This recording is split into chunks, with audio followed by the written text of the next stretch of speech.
Né? Então vamos lá. Boa noite, né? Hoje é o nosso segundo encontro síncrono. O primeiro a gente viu que foi uma introdução, onde a gente falou um pouquinho sobre o geral do curso, já discutiu alguns casos mais amplos, né? Algumas situações mais voltadas para prescrição, né? Para as formulações, um pouquinho sobre as interações dos fitoterápicos.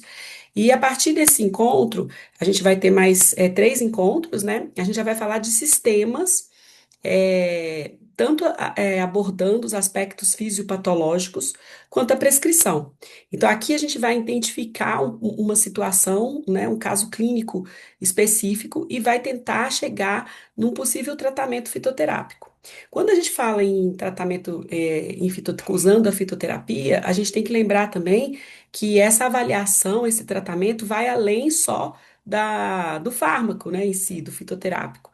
Então a gente tem que lembrar que a gente vai usar é, outros planos de cuidado, né? O diferencial também da fitoterapia, assim como outras práticas integrativas, é a gente olhar o paciente como um todo. Então, a gente vai ter um olhar, a gente vai ver que muitas vezes a gente vai ter algumas informações nutricionais, algumas informações de exercício físico, né? De outros, né, planos que não só o tratamento farmacológico, né? Porque o paciente que vem normalmente buscando uma alternativa de fitoterapia, ele está aberto também a um tratamento mais amplo de cuidado, né? Porque se ele está já usando algum alopático, ele não pensa muito nisso, mas quando ele já tem uma visão da fitoterapia, a gente já começa a perceber que outros fatores podem também influenciar nisso, né?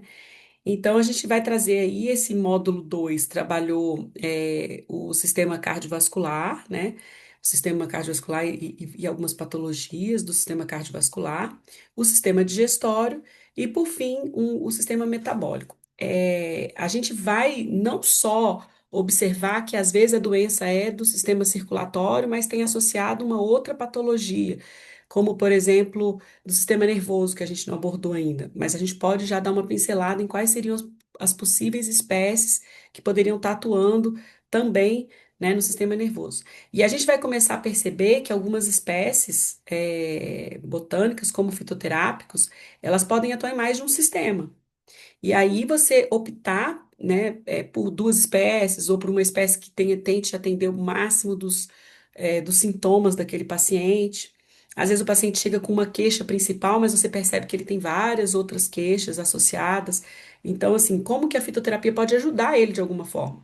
Né? Não pensar assim, eu vou curar tudo. Não, ele veio por causa de dor de cabeça. Eu consigo na fitoterapia ajudar nisso? Ah, ele veio por causa né, de um problema específico, mas ele tem outros. Como que a fitoterapia pode tentar ajudar de uma forma geral? Então, eu compartilhei com vocês os casos, e aí eu vou trazer para vocês um pouquinho, mas é interessante para a gente fazer ser enriquecedor o encontro, que a gente troque essas experiências, né? Que a gente busque mesmo por que essa espécie, por que não essa, o que cada um pensa de cada espécie que poderia ser possível a prescrição, né?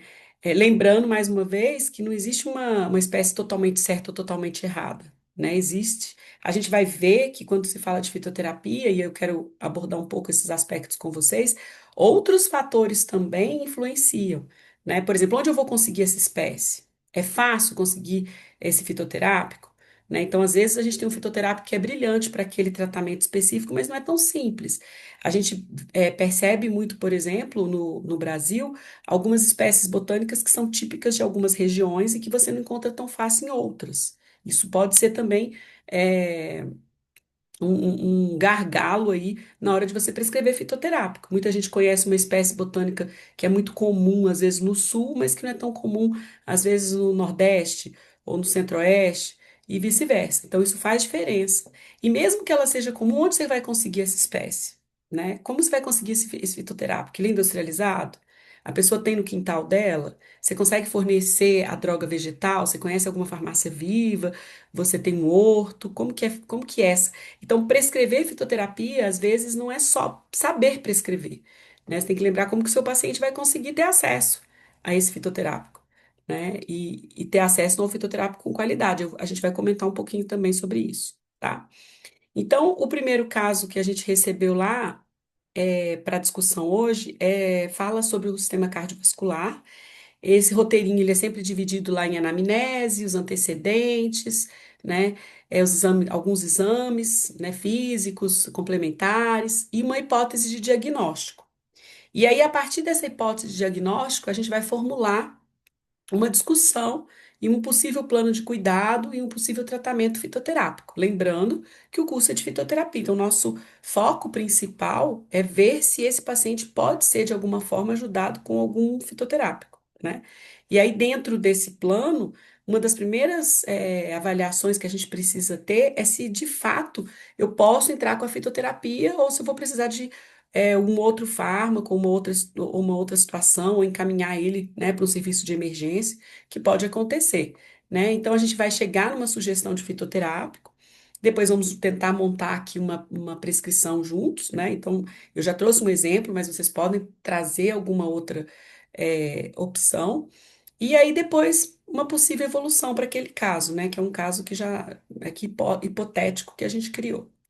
Então, vamos lá. Esse primeiro caso do sistema cardiovascular é uma mulher, né? É uma paciente do sexo feminino, 39 anos, solteira, que trabalha com serviços gerais. Ela sempre se considerou saudável, no entanto, há 3 meses tem convivido com cefaleia fraca, né? De fraca intensidade, que persiste na nuca e algumas tonteiras. Procurou a clínica da família, onde foi atendida pela enfermeira da equipe, que conduziu uma anamnese e o exame inicial, destacando que ela vive sob permanente estresse, que mora em uma comunidade que está sempre em conflito. Ela se referiu a ter palpitações, né, quando ansiosa, que o sono não é reparador, então que ela acorda sempre cansada, que levanta muito cedo, pois precisa pegar vários transportes para chegar no trabalho, né? Então ela se sente cansada e sem energia. E que os riscos, né, que ela tem, a mãe e os dois filhos adolescentes, são submetidos constantemente a uma apreensão. E que, embora seja uma vida difícil, ela considera que a renda do seu trabalho, o benefício que a mãe recebe, permite que eles tenham uma vida relativamente ajustada. Bom, o que que a gente tira, né, desse quadro dessa paciente? Vamos aos alguns exames, né, alguns dados, né? Então, ela relata algumas características, né? Ela relata uma tensão perimenstrual, onde ela destaca uma dor, uma mastalgia, né? E para isso, ela usa vitamina E e cápsulas de óleo de semente de prímula. A mãe, hoje, com 68 anos, é hipertensa, severa, desde os 30 anos de idade, né? Nunca se tratou direito e hoje usa 3 medicamentos: hidroclorotiazida, captopril, alodipino. Nos exames físicos, ela traz dores musculares nas articulações, né, devido à profissão dela, faz movimentos repetitivos de limpeza, nega a história de arritmia cardíaca ou sopros cardíacos, né? Foi feita uma medida da pressão arterial em 2 tomadas que deu 14/9, né? Resumindo aí. E aí ela foi encaminhada para esse serviço médico, onde na primeira consulta foram solicitados alguns outros exames, né? Exames laboratoriais e que o médico prescreveu um diurético. Bom, o que que a gente tem desse caso? A princípio, a gente percebe uma pessoa, uma mulher, né, de meia idade e que tem ali, pois não, não tá passando os slides? Ah, que bom que você falou, né? Deixa eu compartilhar de novo. Agora? Sim ou não? Tá? Não? Agora tá? Ó, gente, alguém por aí? Vou tentar de novo.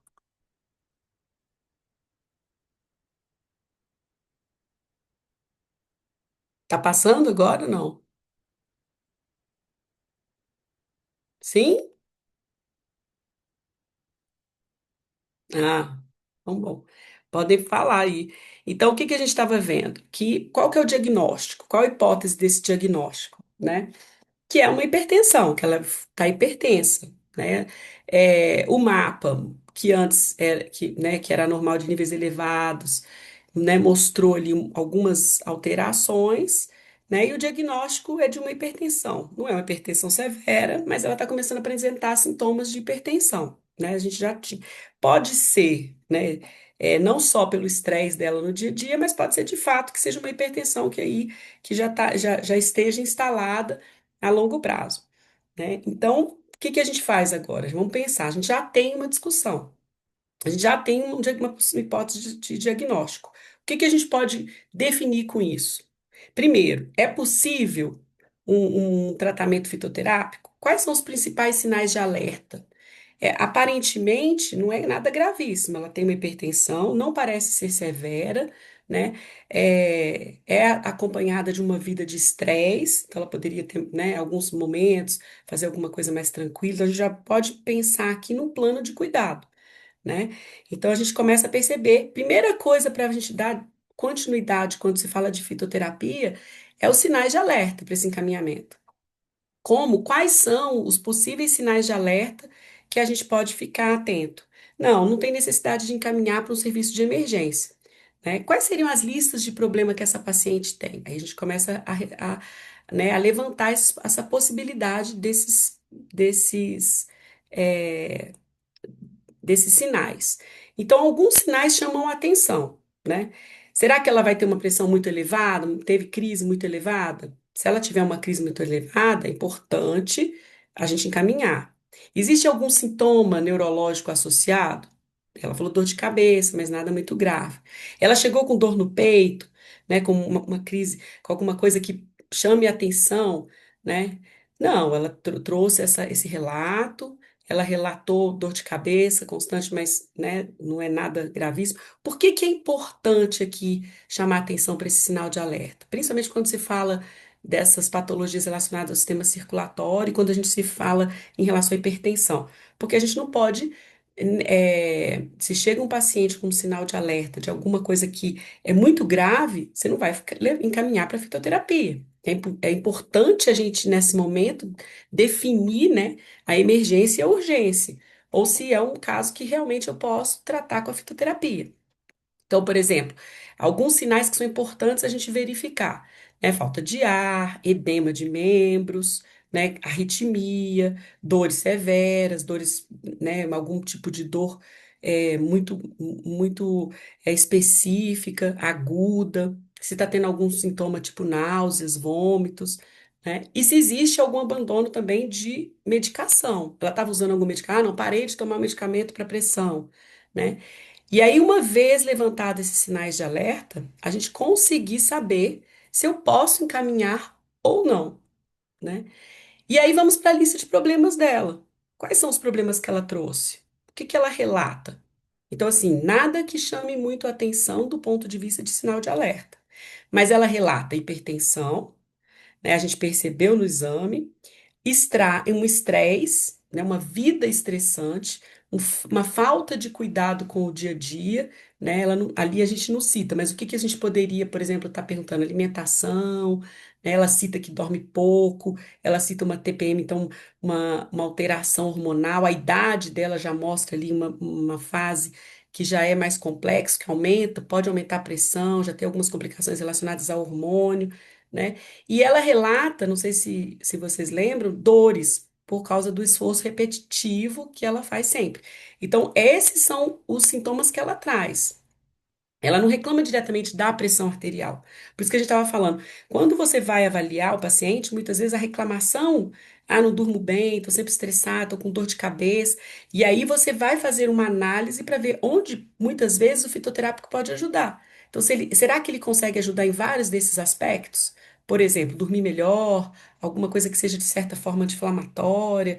Então, assim, você avaliando aquela lista de problemas, isso pode te ajudar a chegar também na espécie que seja melhor para aquele paciente. Nem sempre dois pacientes hipertensos, a gente trata com a mesma espécie. Eu posso escolher outras espécies, né? Então é importante avaliar ali a lista de problemas dela. Então esses são os que a gente relatou, né? Ah, desculpa.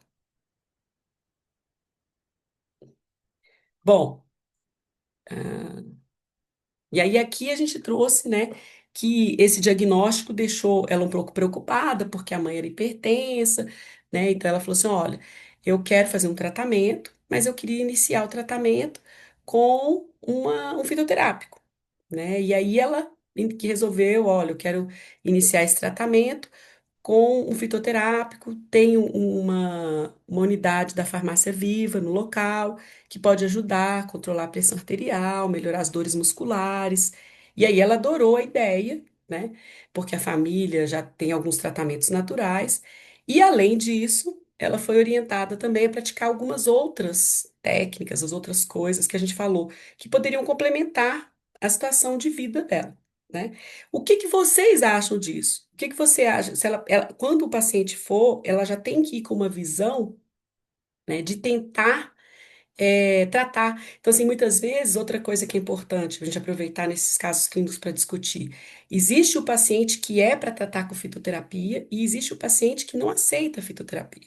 Então, quando ela já traz essa proposta, ela abre um precedente, aí você, então você quer tratar com fitoterapia? Então, eu tenho uma dica. Se além disso você aceita mudar alguma do seu dia a dia, fazer uma prática, e aí aqui eu dei de exemplo um Tai Chi Chuan, sei lá, uma meditação, um exercício físico, uma caminhada, porque isso poderia ajudar. Muitas vezes, nesses locais de farmácia viva, a gente tem associado esses serviços, né? Então, é uma maneira de você ver se o paciente está aberto a essas possibilidades e essas propostas. Bom, agora eu preciso da participação de vocês. Dentro desse conceito, qual a espécie que vocês poderiam pensar em indicar e qual o tipo de plano de cuidado que vocês gostariam, né? O que que vocês pensam? A gente precisa agora interagir, né? Eu fiz uma proposta que eu vou mostrar para vocês, mas eu queria saber o que que vocês pensariam sobre isso. Então, primeiro, eu dei uma sugestão, um plano de cuidado não farmacológico. A gente falou aqui, e eu sugeri um exercício, um Tai Chi Chuan, uma meditação, uma dieta. E um plano terapêutico fitoterápico para esse tipo de nem vou falar de reclamação, né, do que ela trouxe de problemas, para essa lista de problemas dela. O que que te passa na cabeça quando chega um paciente com esse tipo de situação? Que espécie medicinal vem na sua cabeça? O que que vocês pensariam? Então vamos ver qual que sai mais para vocês defenderem a ideia. Vocês viram lá que no final do módulo a gente colocou várias espécies, inclusive tem algumas que nem estão citadas ali, que também são usadas, mas aquelas que são mais comuns. Lembrando que a gente tem que pensar em dois aspectos importantes. Primeiro, se existe um tipo de confiança, de evidência nessas espécies para o tratamento que a gente está propondo. E segundo, a facilidade, né, para a pessoa encontrar esse tipo de fitoterápico. Então, quando você pensar nessa espécie, o que que vem na minha cabeça em primeiro lugar? Se eu falasse para você assim, o problema é hipertensão, você conhece algum tipo de espécie botânica que trata hipertensão? Cadê a Denise, que gosta de participar muito? Quem que tá aí? A Alana? Eu tô Podem aqui. participar. Tá me Agora é com ouvindo? vocês, estou te ouvindo.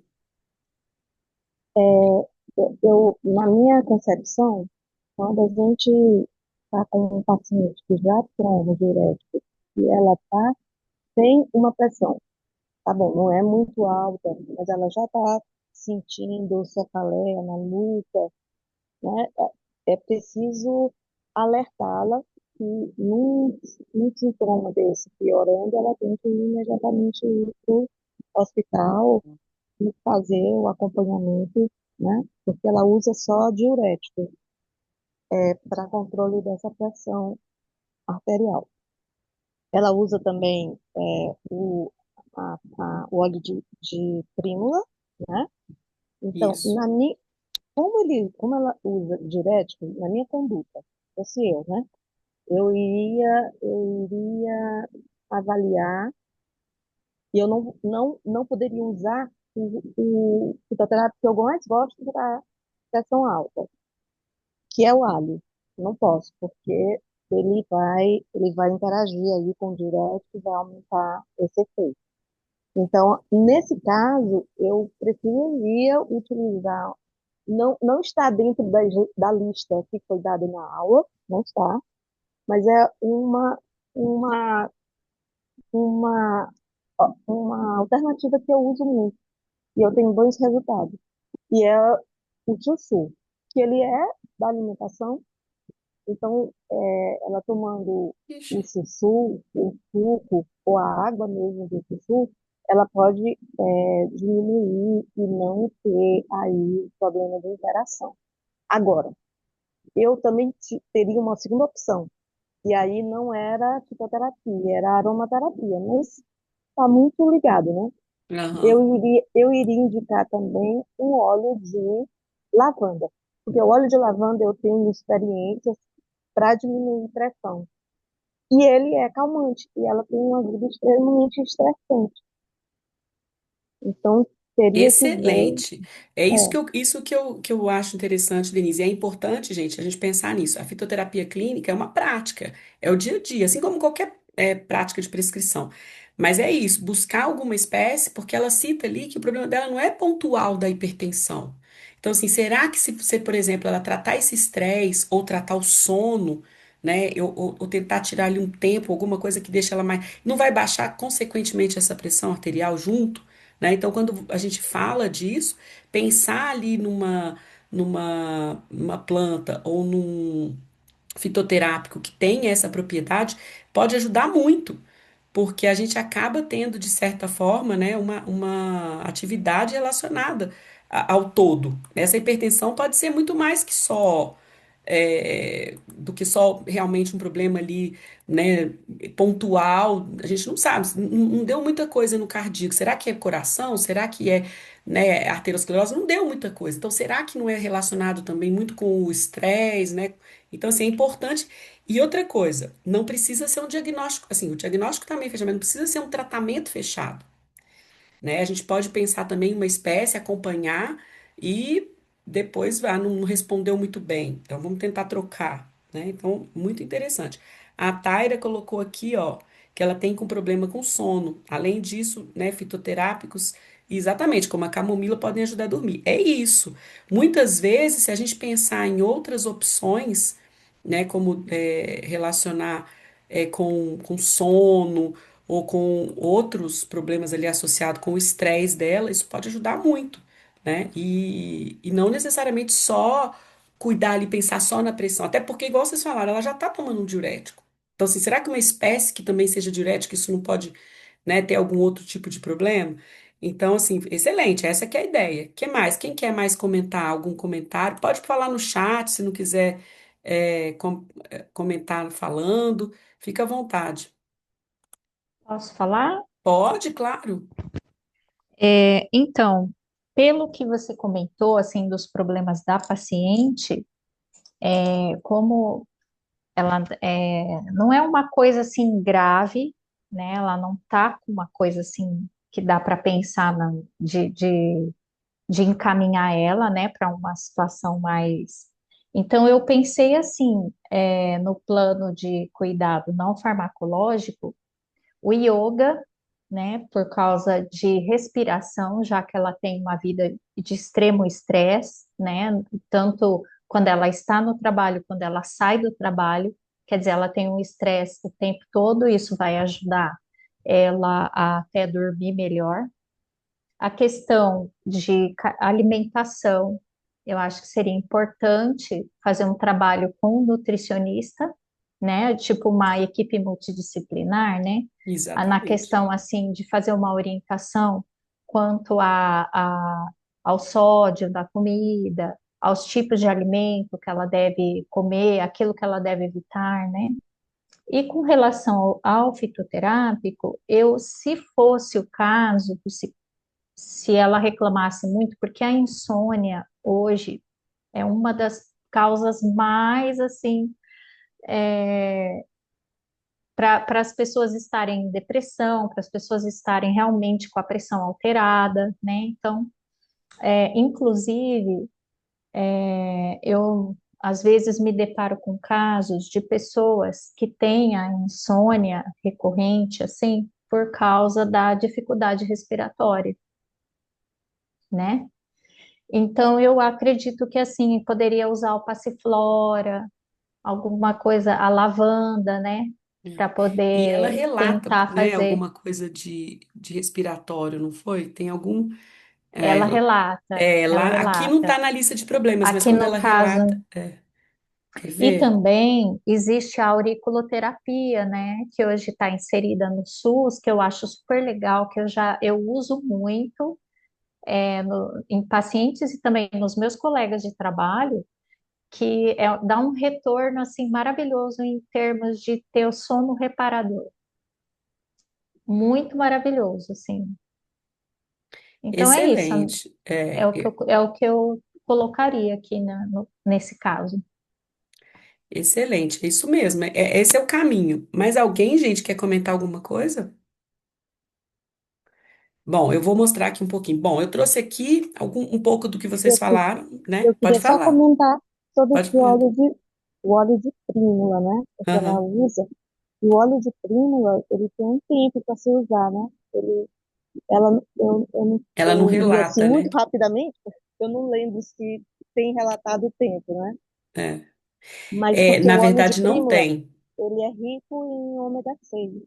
E você não pode ficar utilizando ele durante muito tempo, porque o ômega 6, apesar ele, ele ter uma concentração maior nos alimentos, ele tem uma relação, ele tem uma concentração maior na relação da Organização Mundial de Saúde, as associações de nutrição dão em relação ao ômega 3, você não pode ficar fazendo suplementação ou seja, fitoterápica ou suplementação de um óleo muito tempo, né?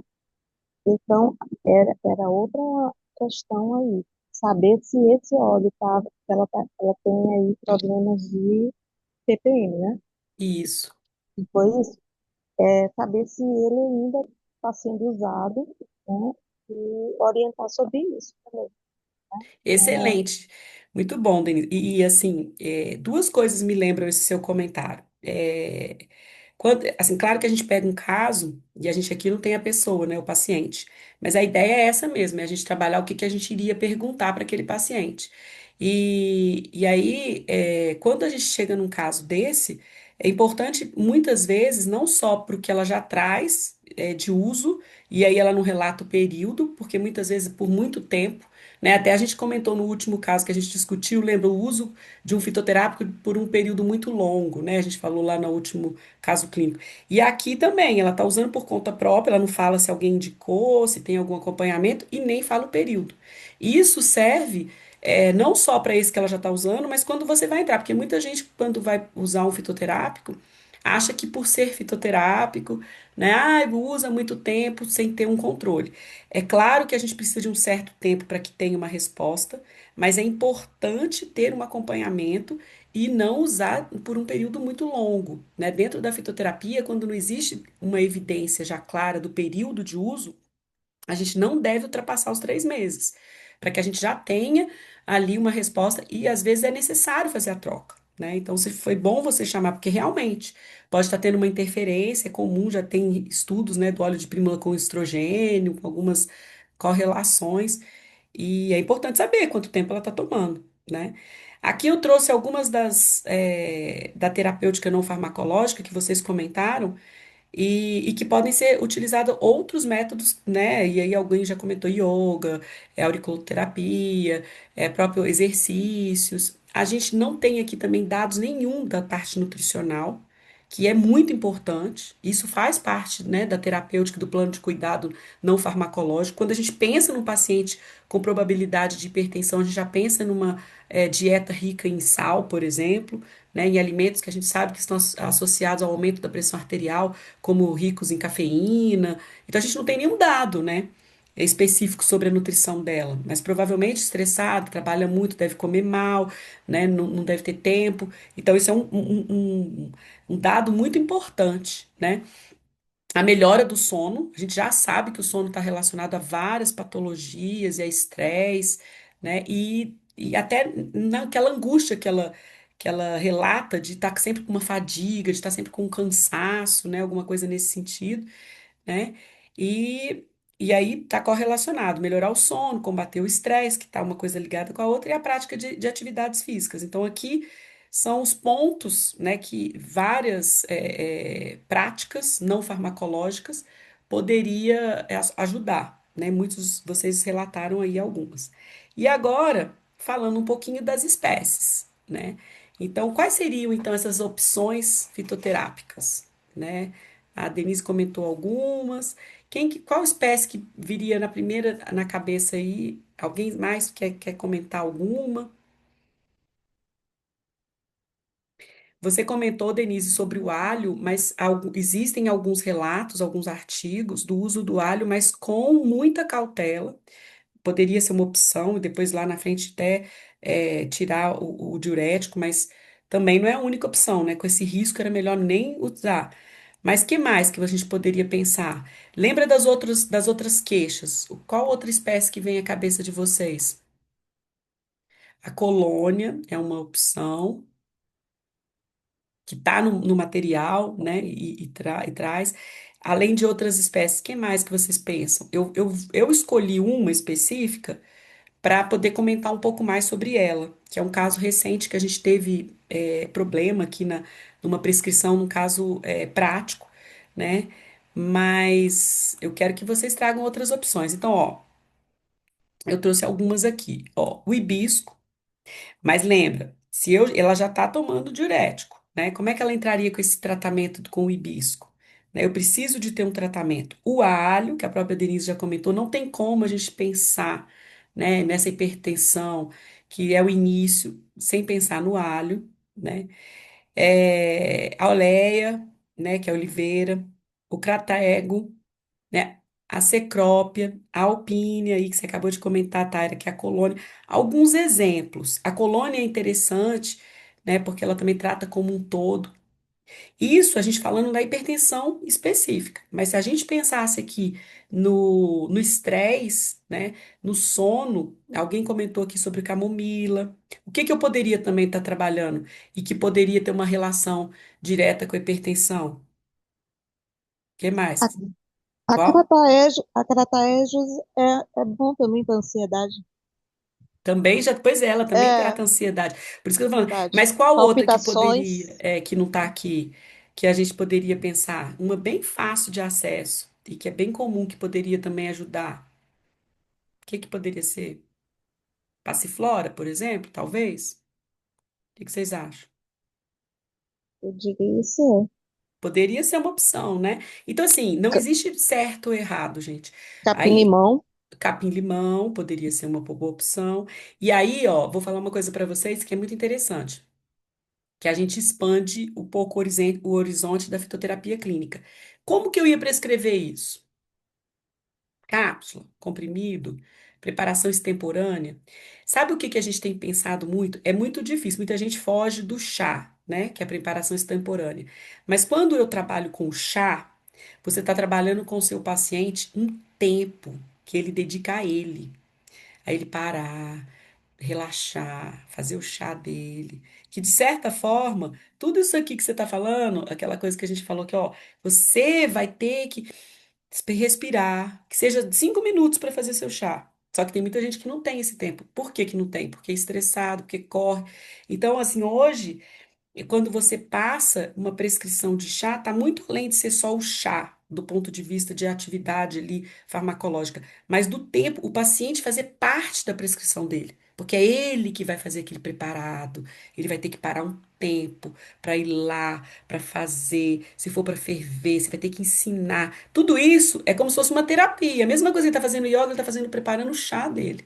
Então, hoje a gente tem visto com muito bons olhos, claro, para aquela pessoa que pode, que tem tempo, que consegue a droga vegetal, porque isso é um problema, né? É muito fácil a gente trazer essas espécies aqui, e aí você vira para assim, mas aonde eu vou achar, né, a cecrópia? E isso é um desafio. Então, eu muitas vezes, quando participo desses cursos, a gente aprende plantas maravilhosas, mas assim, tá ali naquela farmácia viva, eu vejo lá ela cultivada, identificada, com controle de qualidade. Mas onde eu vou conseguir ela? Numa ervanaria qualquer, eu tenho controle de qualidade, é ela mesmo. Você vai falar pro seu paciente ali, olha, você vai tomar, mas onde ele vai conseguir? Então, assim, você tem ali o fitoterápico, mesmo que seja industrializado, é barato, ele consegue, ele tem acesso, né? Como vai ser prescrito? Então, esse é um outro ponto muito importante. A gente fala a espécie, mas eu preciso dar condições para esse paciente ter acesso, né, a esses fitoterápicos, né? É exatamente isso, Denise. Então, assim, e essa parte da preparação hoje faz parte desse autocuidado, né? E aí eu trouxe aqui uma proposta. O que que vocês acham? Né? E trouxe uma outra espécie, né, para o tratamento aqui como ansiolítico, né, que é o mulungu, que está sendo muito usado. Né? Então, ali não é diretamente relacionado, né, não é totalmente a proposta geral, mas eu poderia prescrever, né, o crataego, e aí aqui eu estou fazendo um extrato padronizado, vamos comprar pronto, industrializado, existe, mais fácil para ela, né? E eu poderia prescrever o mulungu, que é uma espécie muito usada, de uma certa forma ela está tendo um bom resultado. No todo, ela tem um resultado também de diminuir essa pressão arterial causada pela ansiedade, pelo estresse. Ela relata ter dor muscular, ela relata ter ali relacionado até com o esforço repetitivo. Será que não seria uma espécie também interessante? Claro que isso aqui vocês vão ver mais para frente, ela não é totalmente específica aqui para o cardio, mas era uma proposta, né? E ela tem, no final das contas, um dos efeitos que ela traz é diminuição da pressão arterial. O que que vocês acham dessa prescrição? Alguém Eu, conhece? eu acho o mulungu muito bom, né, para insônia, principalmente, mas ele também para ansiedade, né? Não conhecia essa ação dele na diminuição da pressão arterial. Mas, Ellen, eu acho uma coisa muito interessante a gente comentar que quando a gente vai estar num consultório farmacêutico, né? Eu acho que eu não sei se todo mundo aqui é farmacêutico, num consultório que for, a gente precisa, você falou da questão do autocuidado aí, de você parar um pouquinho para ter atenção para sua saúde, mas também a gente também tem que prestar atenção no acesso do paciente. Porque se você passa uma cápsula com extrato seco e aquela cápsula é R$ 80, R$ 100, né? O seu paciente não vai ter acesso, ele não vai ter condições de comprar isso, então você tem que prestar atenção, né? E aí você tem as possibilidades, né? Desde as preparações extemporâneas, aí você são as mais baratas, né? Aí vem as tinturas, são mais, né? São mais caras do que as se você comprar a droga vegetal, mas já tem um custo maior, mas o extrato seco é mais caro ainda e Mas, cara, industrializado é mais caro ainda, né? A gente exatamente. tem essa escala e a gente precisa saber se o paciente tem condições de E se tem é, condições, e se vai achar, né, Denise? Porque, achar assim, também. por exemplo, eu tenho tido muita dificuldade em prescrever, né? Há muito tempo eu trabalhei com a produção de fitoterápico. E aí, você trabalhar na produção e no controle de qualidade, e eu tinha ali acesso aos que eu estava produzindo, mas eu não prescrevia. Quando eu fui para a área clínica de prescrição, eu sei que existe. Eu sei que existe o industrializado, igual você falou, mas eu sei que ele é caro. Mas eu quero prescrever para ela a droga, onde eu consigo. Não é qualquer lugar. Mesmo que você saiba, por exemplo, uma farmácia viva, você sabe que a farmácia viva ela não pode vender para qualquer um. Ela, né, ela oferece para o SUS. A pessoa tem atendimento ali que ela possa ser atendida e conseguir aquele fármaco, né, aquele fitoterápico. E ainda tem isso, porque a pessoa tem uma noção de que fitoterápico é mais barato, sempre. Não é. É, E não é nem sempre. fácil. E às vezes é muito caro. Às vezes é muito caro, inclusive, principalmente o Tá? industrializado.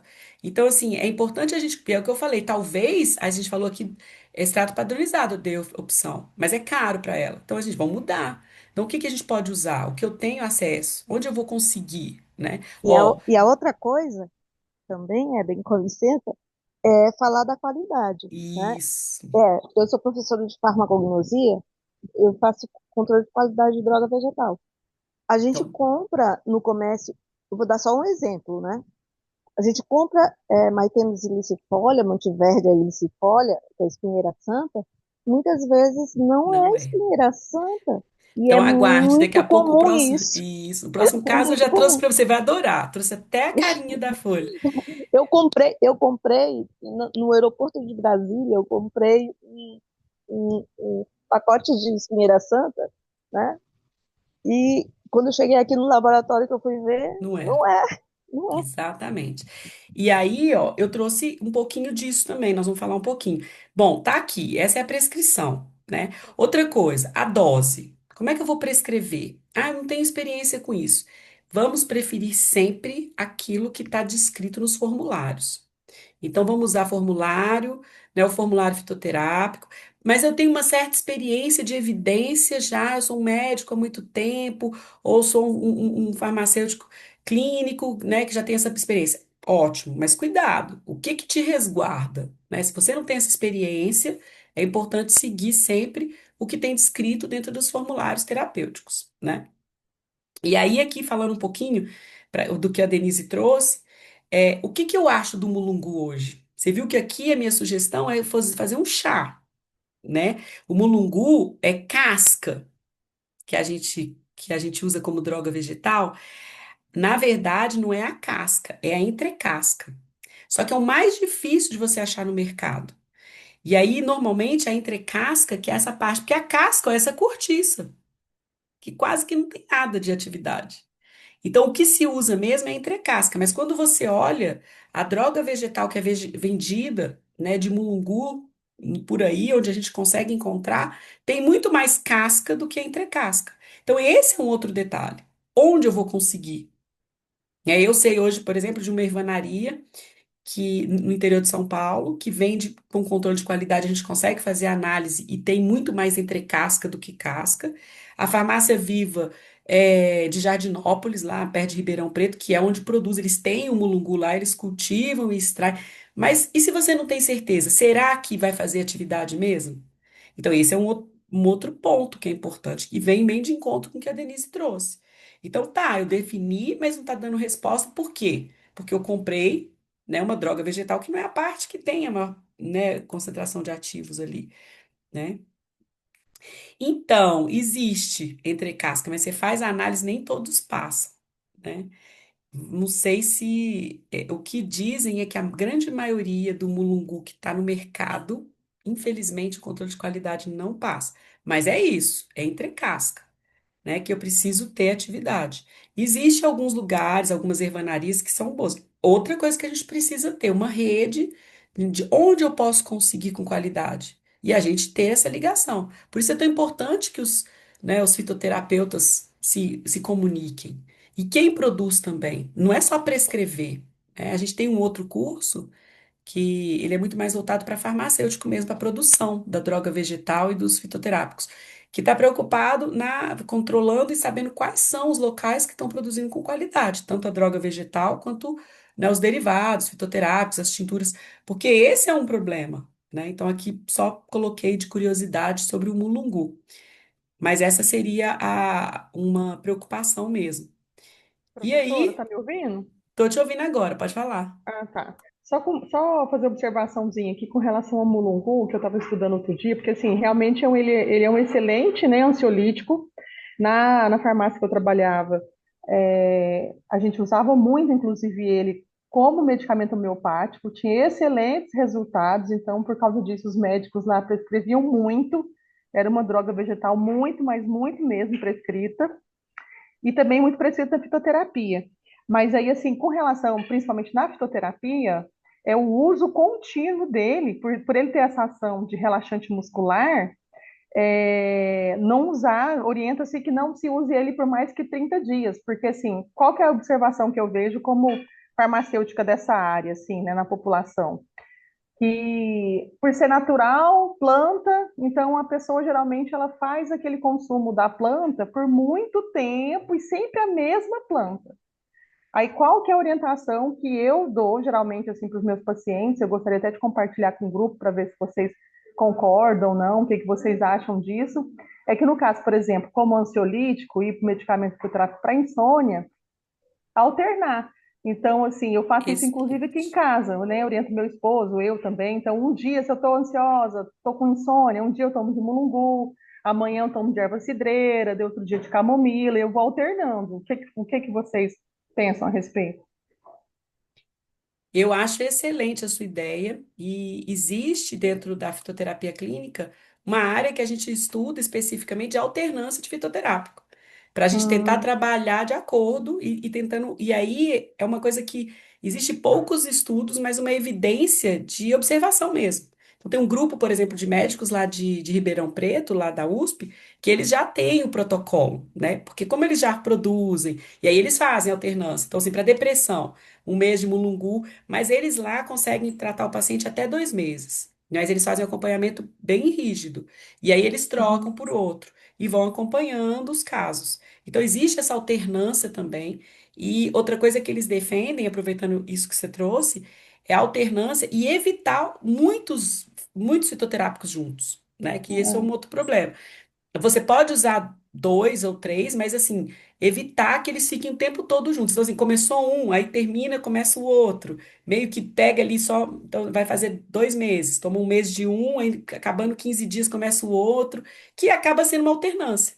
Eles Uhum. se complementam, mas não necessariamente juntos o tempo todo, né? E pensando nisso aqui, me veio aqui na memória também, foge um pouquinho da hipertensão, mas só assim, as pessoas, né, vamos dizer assim, a família fit, que todo santo dia usa açafrão e gengibre, todo santo dia por anos. Eu fico pensando também com relação aos efeitos colaterais desse uso prolongado, sempre da mesma droga, por tanto tempo, de maneira empírica, assim, que eu digo a quantidade, não é dosada, né, pega só uma colherzinha, né?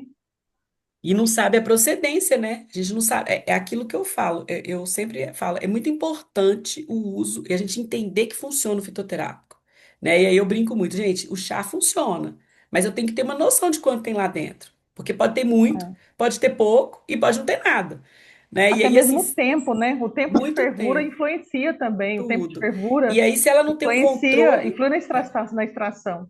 E se ela não tem um controle da droga que ela compra, de onde ela compra? Porque é igual eu falo para vocês, algumas farmácias vivas que eu conheço, eles fazem de vez em quando análise de teor da droga vegetal. Então eu sei mais ou menos quanto tem lá, né, de curcumina, de flavonoides. Mas e quando você compra e você não sabe, igual você está falando, sempre, toda vez, essa cúrcuma, será que tem alguma coisa ou não tem? Né? Então ela está sempre usando aquela ali, você não sabe. É. Essa parte, quando mudando entre aspas de assunto, quando você muda para controle de qualidade, inclusive assim, eu sou farmacêutica, né, de farmácia viva, então assim, é uma das coisas mais complexas que existem, porque existem inclusive assim, algumas farmácias vivas que fazem um controle de qualidade, igual você citou Jardinópolis, né, bem mais avançado, mais criterioso. Em contrapartida, existem algumas outras farmácias vivas Que que não às faz. vezes não fazem. Então, por Ou não exemplo, conseguem principalmente, fazer. por É, exemplo, dosar teor de princípio ativo, eu vou ser sincera que não assim, faz. eu não faz. Não, no máximo faz ali fenóis totais, né, muitas vezes, e é É, isso. Por isso que é tão importante também a qualidade da espécie, lá no início. Porque se você já tem mas mesmo assim a gente sabe que vai ter variação.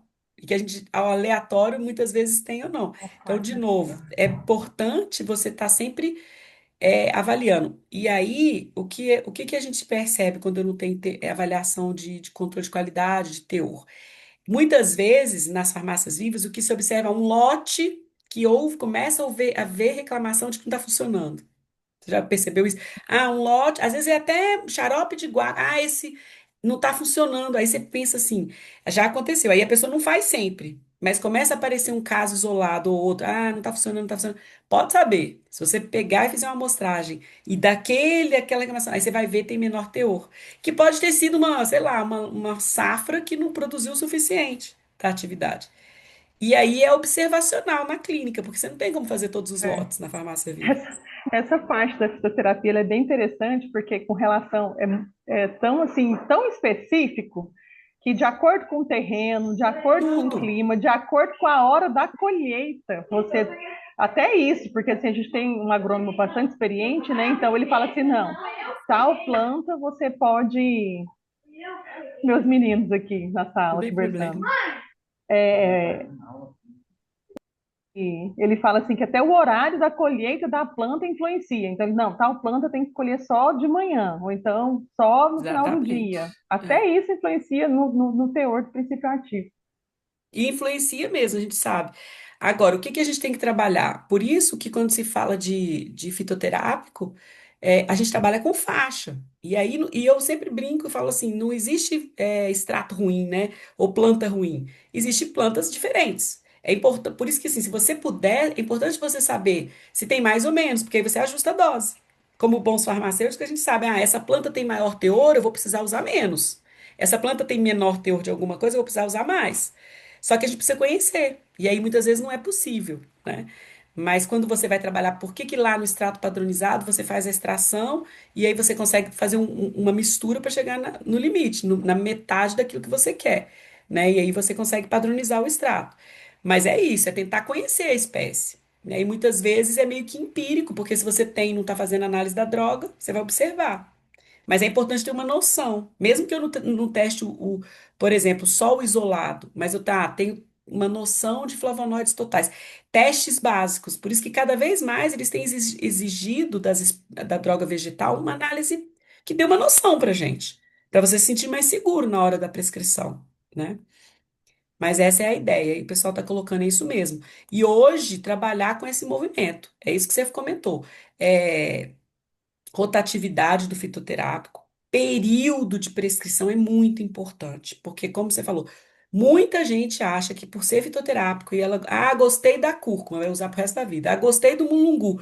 Mulungu é uma planta medicinal que é muito, você tem que ter muita atenção, né? Muita gente não se dá bem com o mulungu, mesmo sendo ele ótimo, tem gente que tem relatos de não se sentir bem.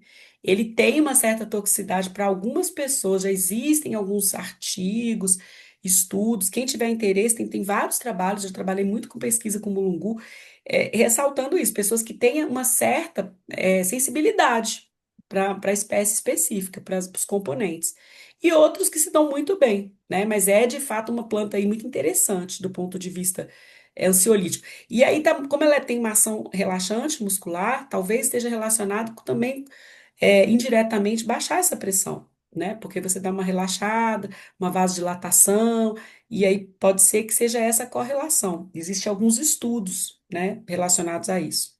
E aqui, para a gente fechar esse primeiro caso, o que que, né, a gente teve de evolução, então?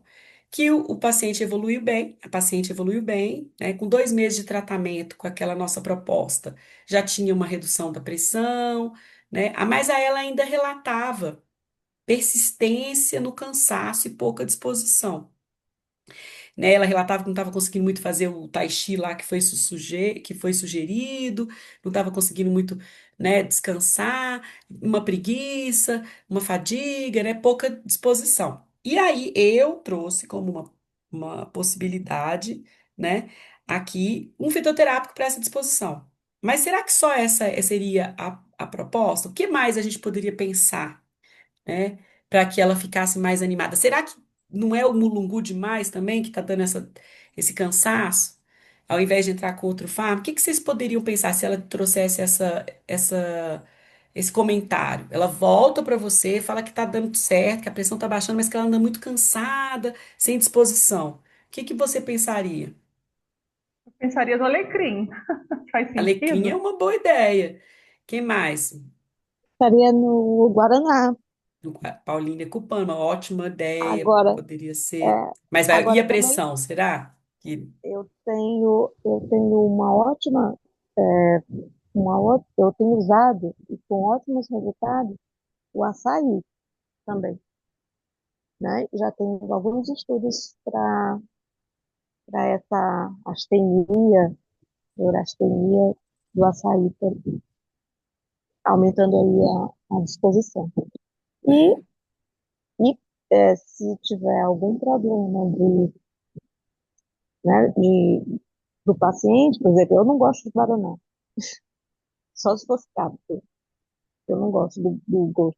Mas aí também a acupuntura e a auriculoterapia seria interessante, porque tem até pontos de neurastenia na, na, na aurícula. Mas a alimentação também tem que ver será que ela está se alimentando bem, né? Porque pessoas que não se alimentam bem, ela não vai ter força para nada. Exatamente. A gente não sabe nada da alimentação, né? É um caso que nutricionalmente a gente começa sem saber e termina sem saber.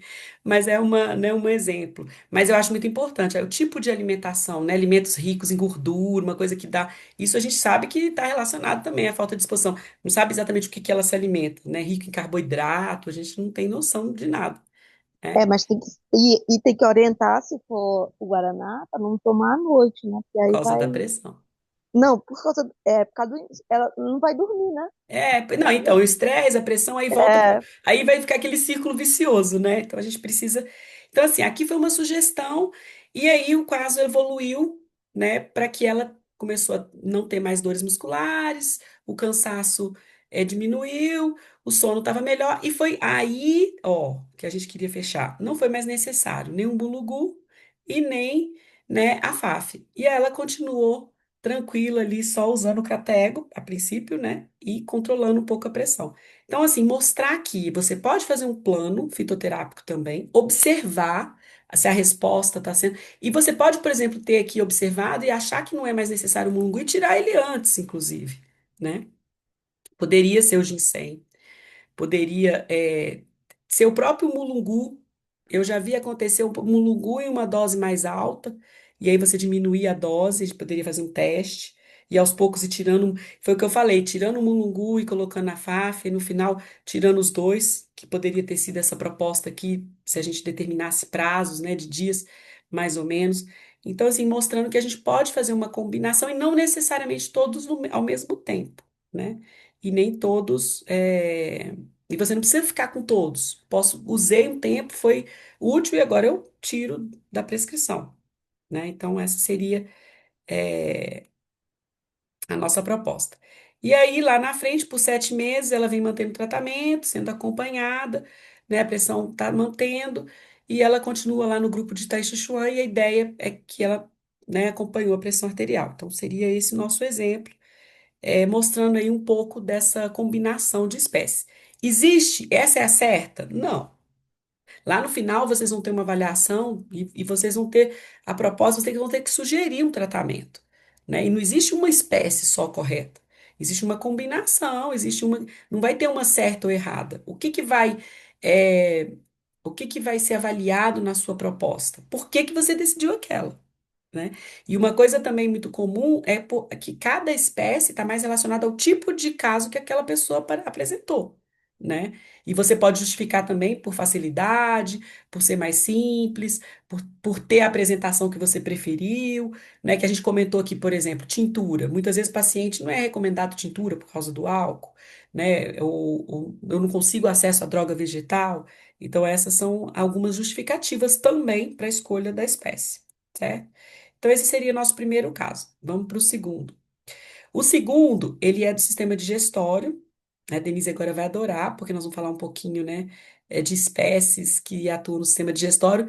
E aí, o que que esse caso traz? Né? Então, ele também segue o mesmo roteiro de anamnese, de antecedentes, exame físico, alguns dados complementares, o diagnóstico. E aí, a gente vai trabalhar em cima desse diagnóstico. Então, agora nosso paciente é masculino, ele tem em torno, 32 anos e apresenta quadros frequentes de pirose e plenitude pós-prandial, né? Sem alimento específico. É descartado qualquer alteração no trato digestório, né? Ele também não relata alergia nem intolerância alimentar, é sedentário, né? Insone, tem ingestão de água baixa, ingestão alimentar grande em alimentos processados e é um paciente fumante, com 20 cigarros por dia, né?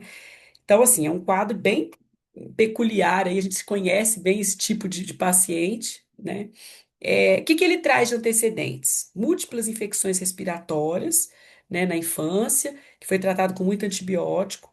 No momento, o uso de medicamento que ele relata é o omeprazol, SOS. Então, quando ele está nesse quadro dele de, né, queimação ali grande, que é a pirose, né, e esse cheio, né, e essa queimação, ele relata usar o omeprazol. E nos exames complementares, ele não tem nada com muita alteração.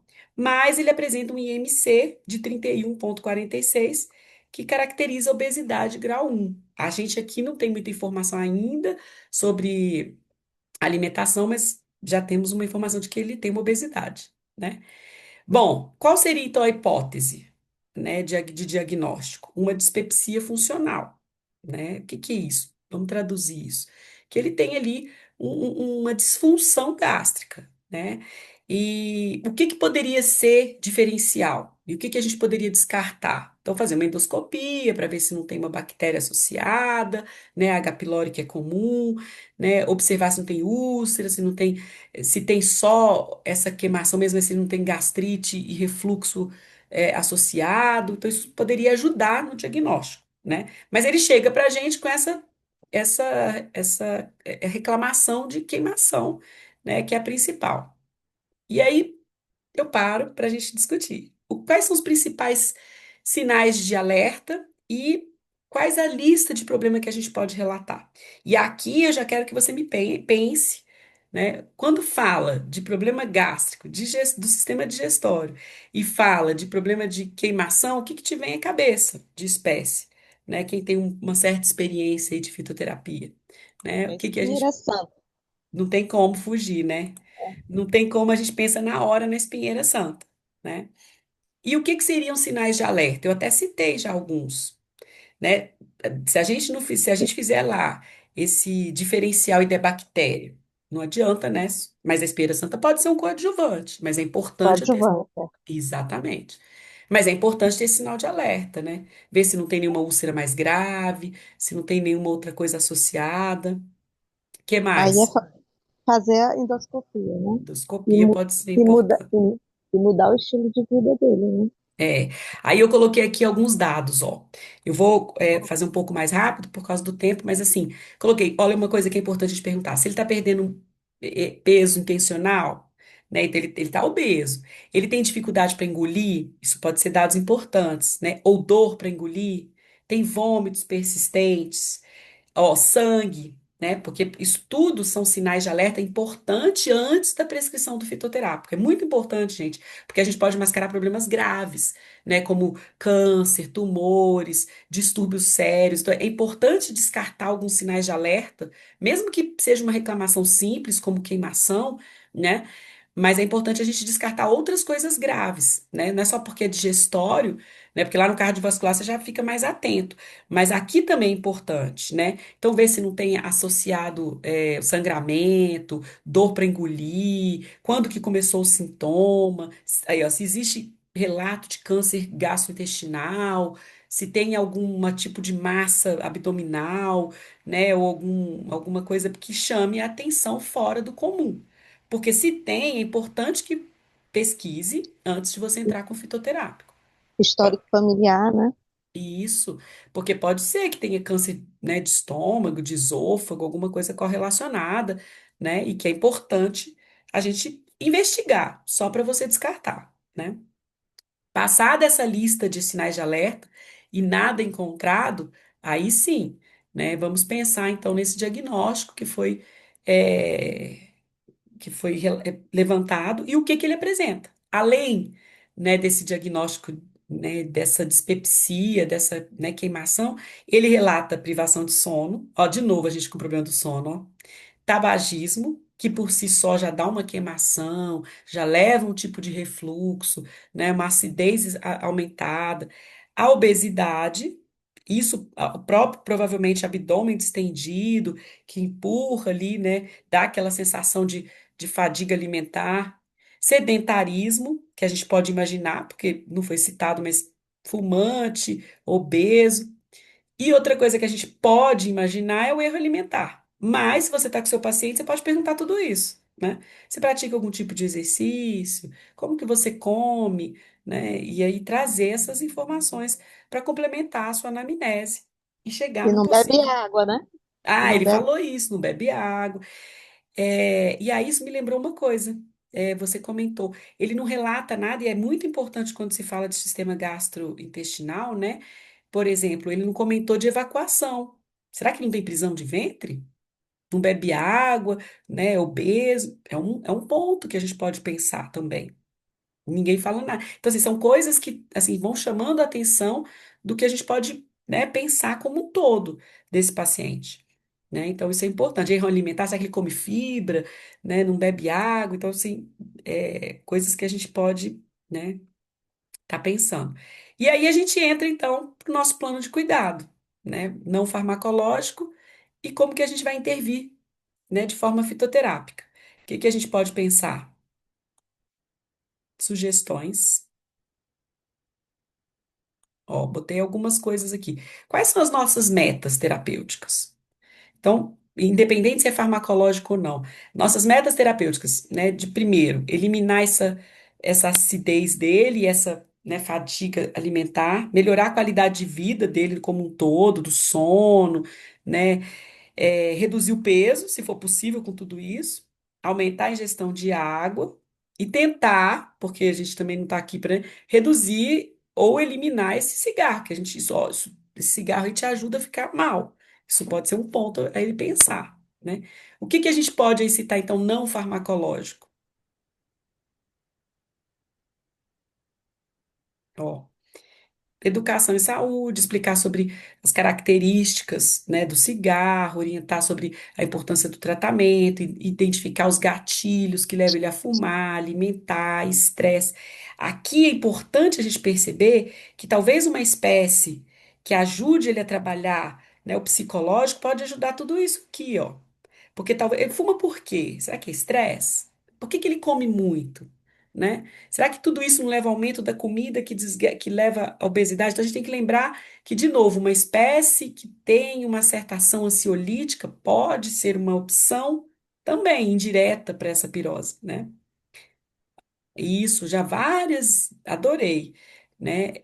Vários é, suposições, hortelã, o boldo, a alfavaca. Tem uma aqui que a gente não citou também, né? Outras técnicas não farmacológicas para o tabagismo, como a auriculoterapia, outros vários, né?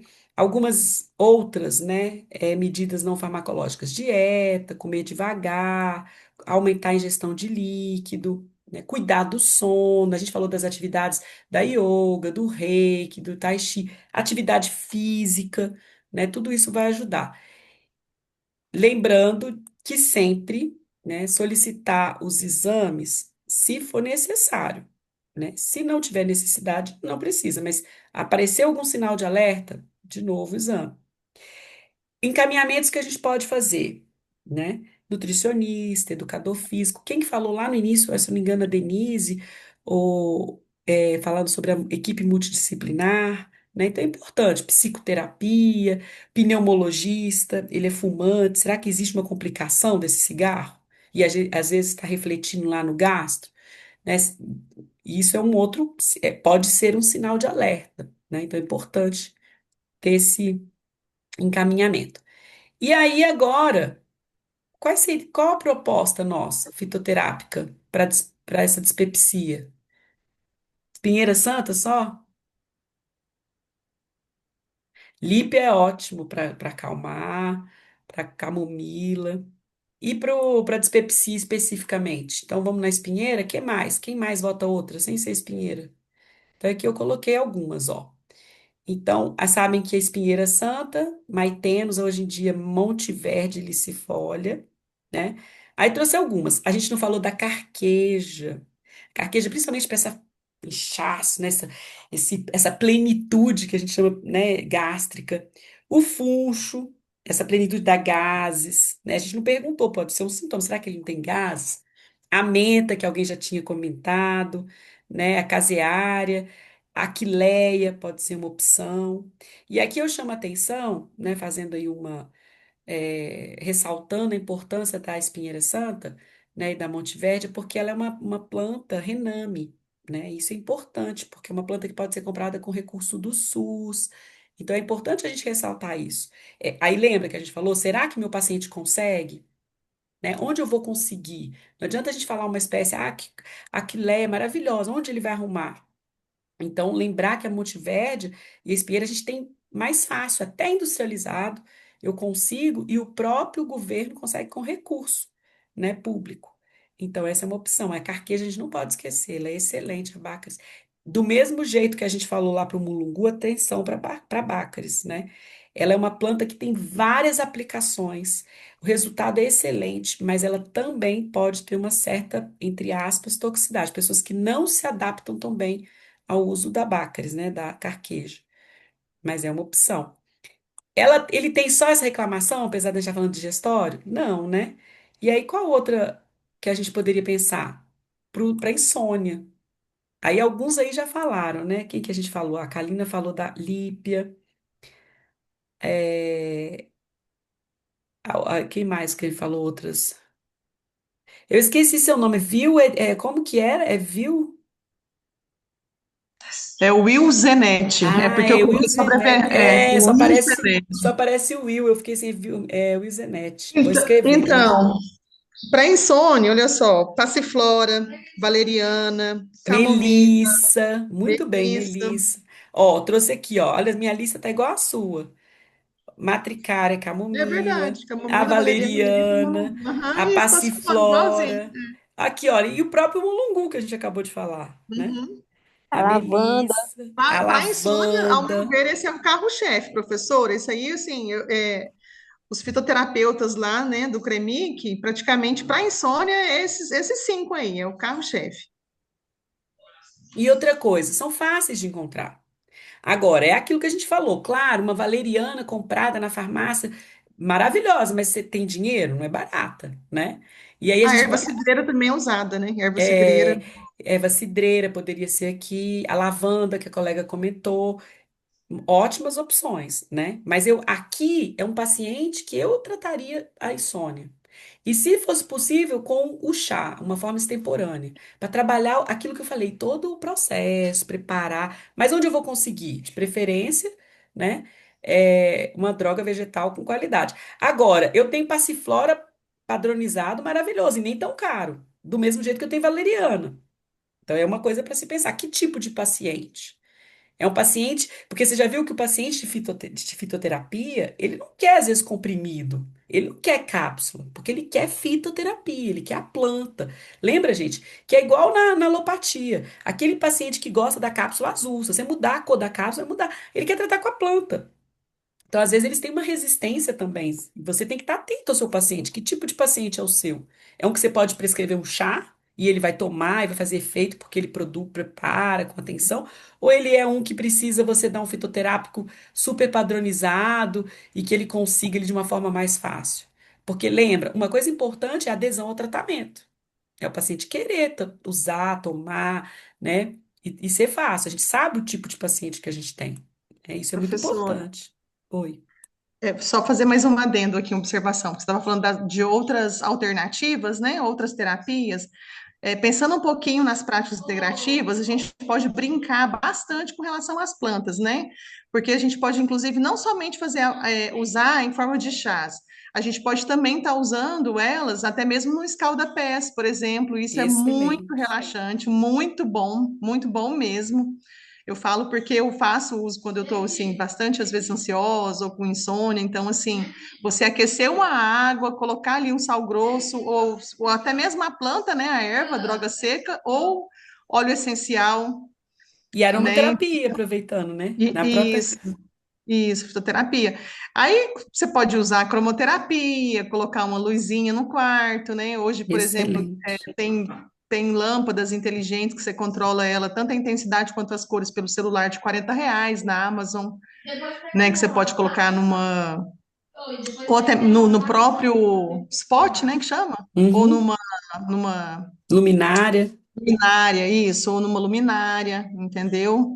Aí colocar uma música. Então, assim, como você disse, quem busca realmente a fitoterapia são essas pessoas que têm mais esse olhar alternativo, né? Complementar integrativo. Então, dá para brincar bastante com as A- práticas integrativas, super acessível, fácil, né? Baixo custo. E assim, e resolve o problema do paciente. Aí, como eu estou falando, se a gente for partir por esse lado, né? Não só da insônia, vai acabar diminuindo o estresse, né, a ansiedade.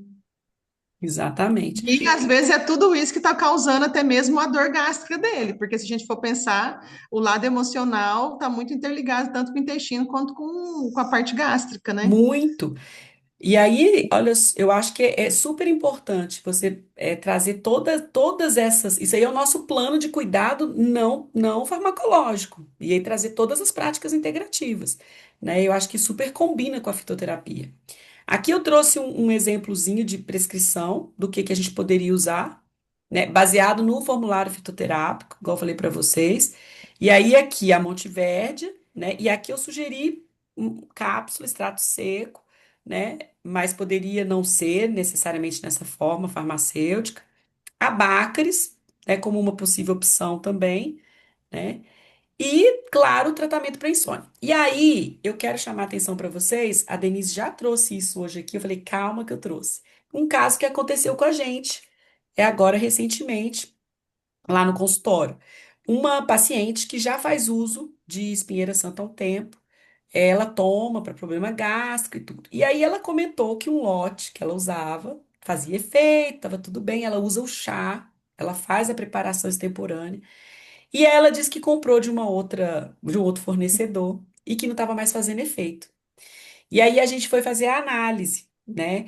E aí aqui eu tô mostrando para vocês, ó, a espécie aqui, tá vendo a diferença? Se eu venho triturado, você não consegue muito bem identificar. Então é muito comum, a Denise já trouxe lá no início, espinheira santa adulterada com outras espécies, né?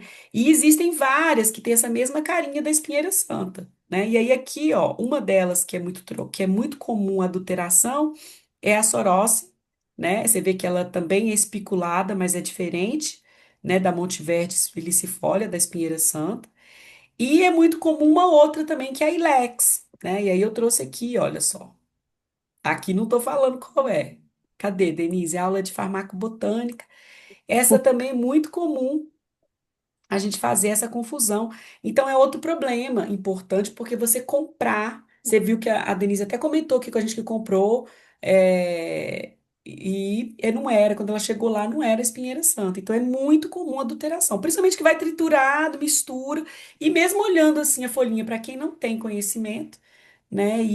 E o que que acontece? Teve um outro caso que aconteceu com uma colega que a paciente falou: Não, eu tenho lá em casa, estou tomando, mas não está fazendo efeito. Você tem certeza que esse efeito tem? Aí ela levou o raminho e não era. Quando ela chegou com o galinho, as folhas não, né? É possível você observar porque existem algumas diferenças botânicas importantes, né? Aqui, ó, essa daqui da esquerda, né, é a Ilex aquifolium, que é uma outra espécie comum de ser confundida com a espinheira, com a Montiverde licifolia. Algumas características importantes, né? No ramo, se as folhas são alternas ou se são opostas, isso diferencia. A característica coriácea, né? A Montiverde, a espinheira santa, ela é menos brilhosa, menos com cera, assim, do que as outras espécies. Mas tudo isso só pode ser confirmado mesmo, de fato, muitas vezes com análise botânica. E faz diferença, né? Pode não fazer efeito mesmo. Então é muito importante. É uma planta comum, é uma planta de fácil acesso, é uma planta que tem medicamento da Rename, mas que tem esse problema quando você usa a droga vegetal, de você ter uma confusão. Ellen, Oi, de tanto, de tanto eu analisar essas folhas, volta lá no outro slide que você botou, volto, peraí. pelo menos de, de sorocócia, eu, de tanto a Nessas, gente analisar, ah, eu, eu já vejo, né? nessa aqui, né? Essa aqui É, você já conseguiu. não, não, na outra, Ah, naquela que, na outra, no outro slide, esse aqui, esse aí. Se você perceber, não, nesse que você estava com esse. duas folhas, esse Ah, de sorocócia. Se você perceber, a sorocócia, ela tem um ápice enorme, né? mas. É, É claro que, quando você compra, ele vai estar todo fragmentado. Mas se você perceber que tem uma parte que tem esse ápice grande, você já desconfia ou que tá totalmente trocado ou que está misturado, né? uhum, Com a Ilex é mais difícil, tem que ser com a anatomia mesmo. né? É, Com a microscopia. parece demais, né, Denise? Eu até É, ia botar um raminho, depois vou mandar para vocês lá o raminho que a paciente chegou no consultório lá. Não foi comigo, foi com uma colega, mas ela chegou com um raminho inteiro e falou assim: Olha que é essa espinheira santa que eu tô fazendo chá. Gente, você olhando rápido. Na foto, é. quando ela mandou pra gente, a gente tem um grupo de prescritores, né, de fitoterapia. Na foto parecia muito, porque numa foto você olhar o ramo é muito. Aí depois você começa a perceber, você vê que as folhas, né, como é que elas estão dispostas, mas é muito parecida. E a outra coisa, que é muito comum na espinheira santa, é no outro slide, agora, o anterior a ele, Esse. que Aqui, a o anterior, sujeira, né? esse aqui, É, muita sujeira. A gente calcula isso em aula, a gente faz isso em aula, dá 40% de dá. material estranho, dá 50%. Imagina se a população, mesmo comprando a planta correta, e ela colocar 50% de caule, que é tronco, é uns tronquinhos que eles colocam para Aqui o aumentar, tanto. Como é que vai dar não, o efeito? não vai ter efeito. E Impossível. isso é um exemplo que a gente está dando da espinheira, mas isso acontece com várias espécies. Pega lá o É, mulungu. Se eu tiver tudo isso aqui de casca e só isso aqui de entrecasca, que é menos, da mesma coisa. Ou se eu tenho lá, eu preciso de flor, aí você vai olhar, tem um monte de folha misturada. Eu preciso, né? E é o grande, né? O clássico. Você não ter a parte da droga vegetal que é de fato importante, que é a que é rica nos ativos. Se a gente já nem sabe direito quanto eu tenho do teor daqueles ativos, você ainda imagina se mais. não for a parte mesmo que eu quero, né? Agora, Ellen, eu tenho uma dúvida Hum. na minha prática clínica e eu queria compartilhar e aí até ouvir a opinião de vocês, né? Num paciente desse, porque realmente é muito difícil. Ou o paciente compra o material e você vai ter que analisar uma amostrinha para dizer para ele que está correto ou não, ou você tem que mandar ele, como você botou aí a prescrição, de um extrato padronizado, né? 500 miligramas, mas às vezes o paciente não consegue comprar, né? É. Questão, questão financeira.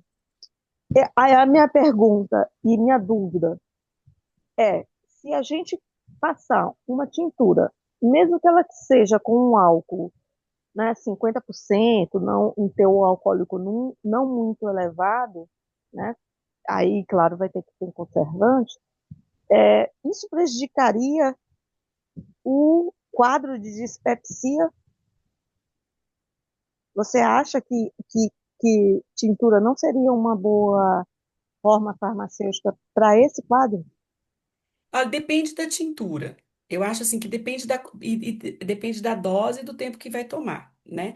É muito comum, por exemplo, tem muita gente que evita o uso de tintura para criança, por exemplo, por causa da, né? Mas tem que ver qual que é a prescrição, porque muitas vezes é tão pouco, né, o uso da tintura, né? Você usa tão pouca concentração e às vezes você não tem outra alternativa. Então a tintura acaba sendo ali uma opção mais barata ou mais prática. Então, sempre avaliar, né? Eu falo assim, o benefício. O risco, o benefício, o custo, risco, benefício.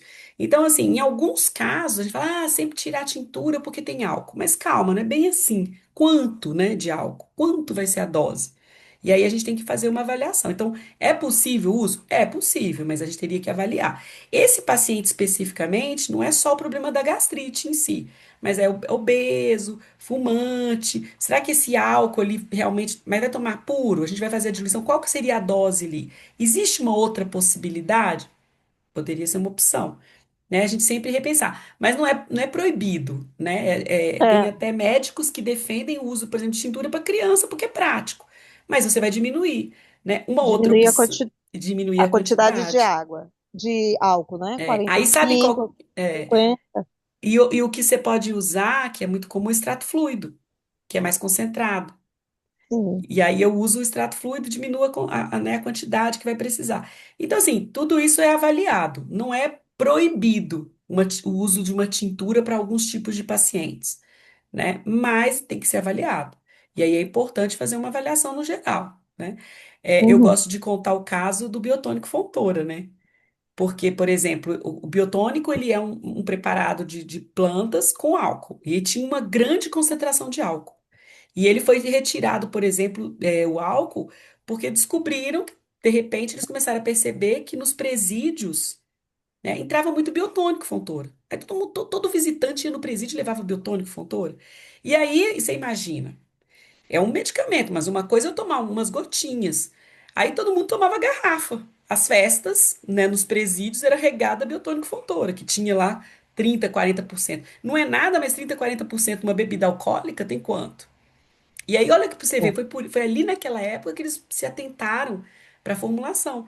Então era isso, porque não é proibido entrar biotônico Fontoura, não era proibido. E aí, de repente, eu falei, então bêbado como? Como que eles estão conseguindo bebida alcoólica? Na verdade, era o biotônico Fontoura, que era é, uma coisa que ninguém nem percebeu, né? Porque é isso, o fitoterápico, é um suplemento ali, era um medicamento de planta, e de repente era rico em álcool, e eles tomavam garrafada, uma, duas de biotônico, e eu estava bêbado.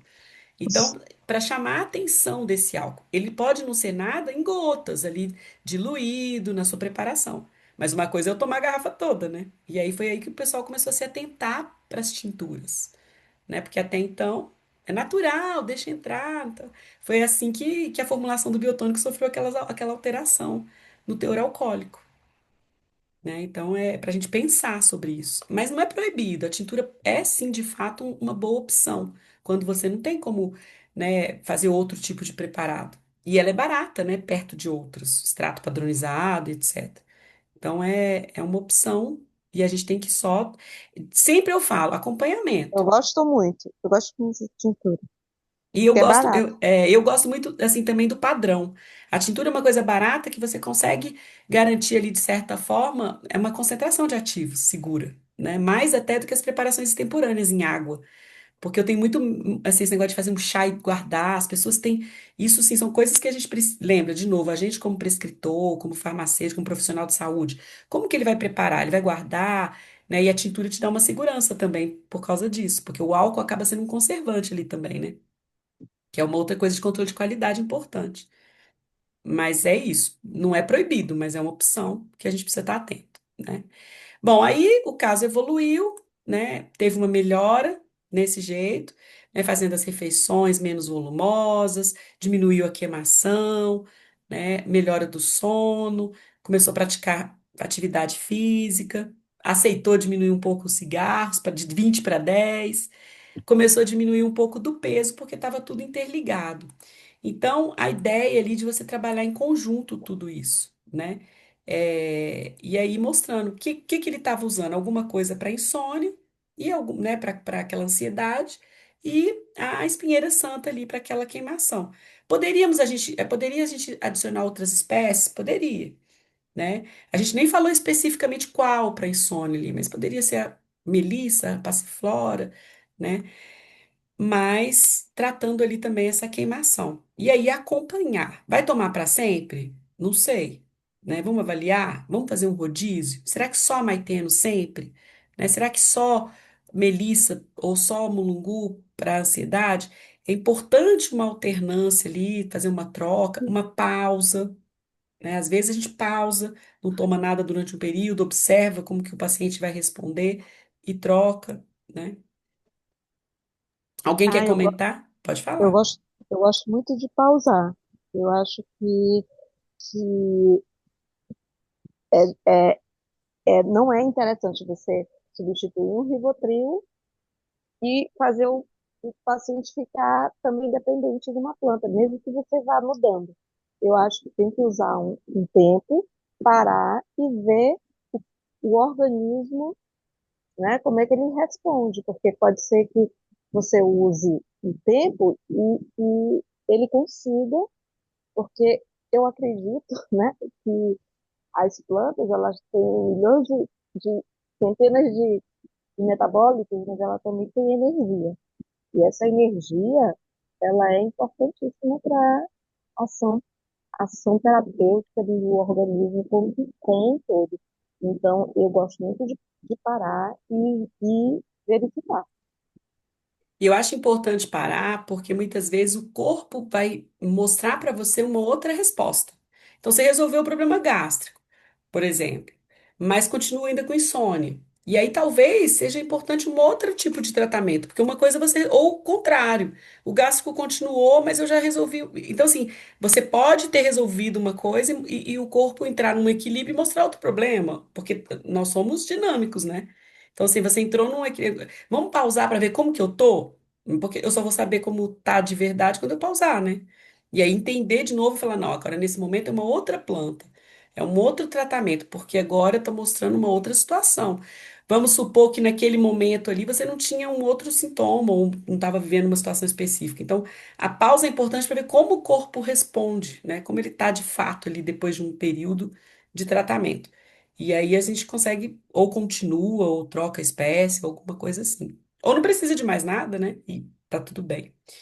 Bom, gente, pelo andar da hora aqui. E o último é um pouquinho de sistema metabólico, né?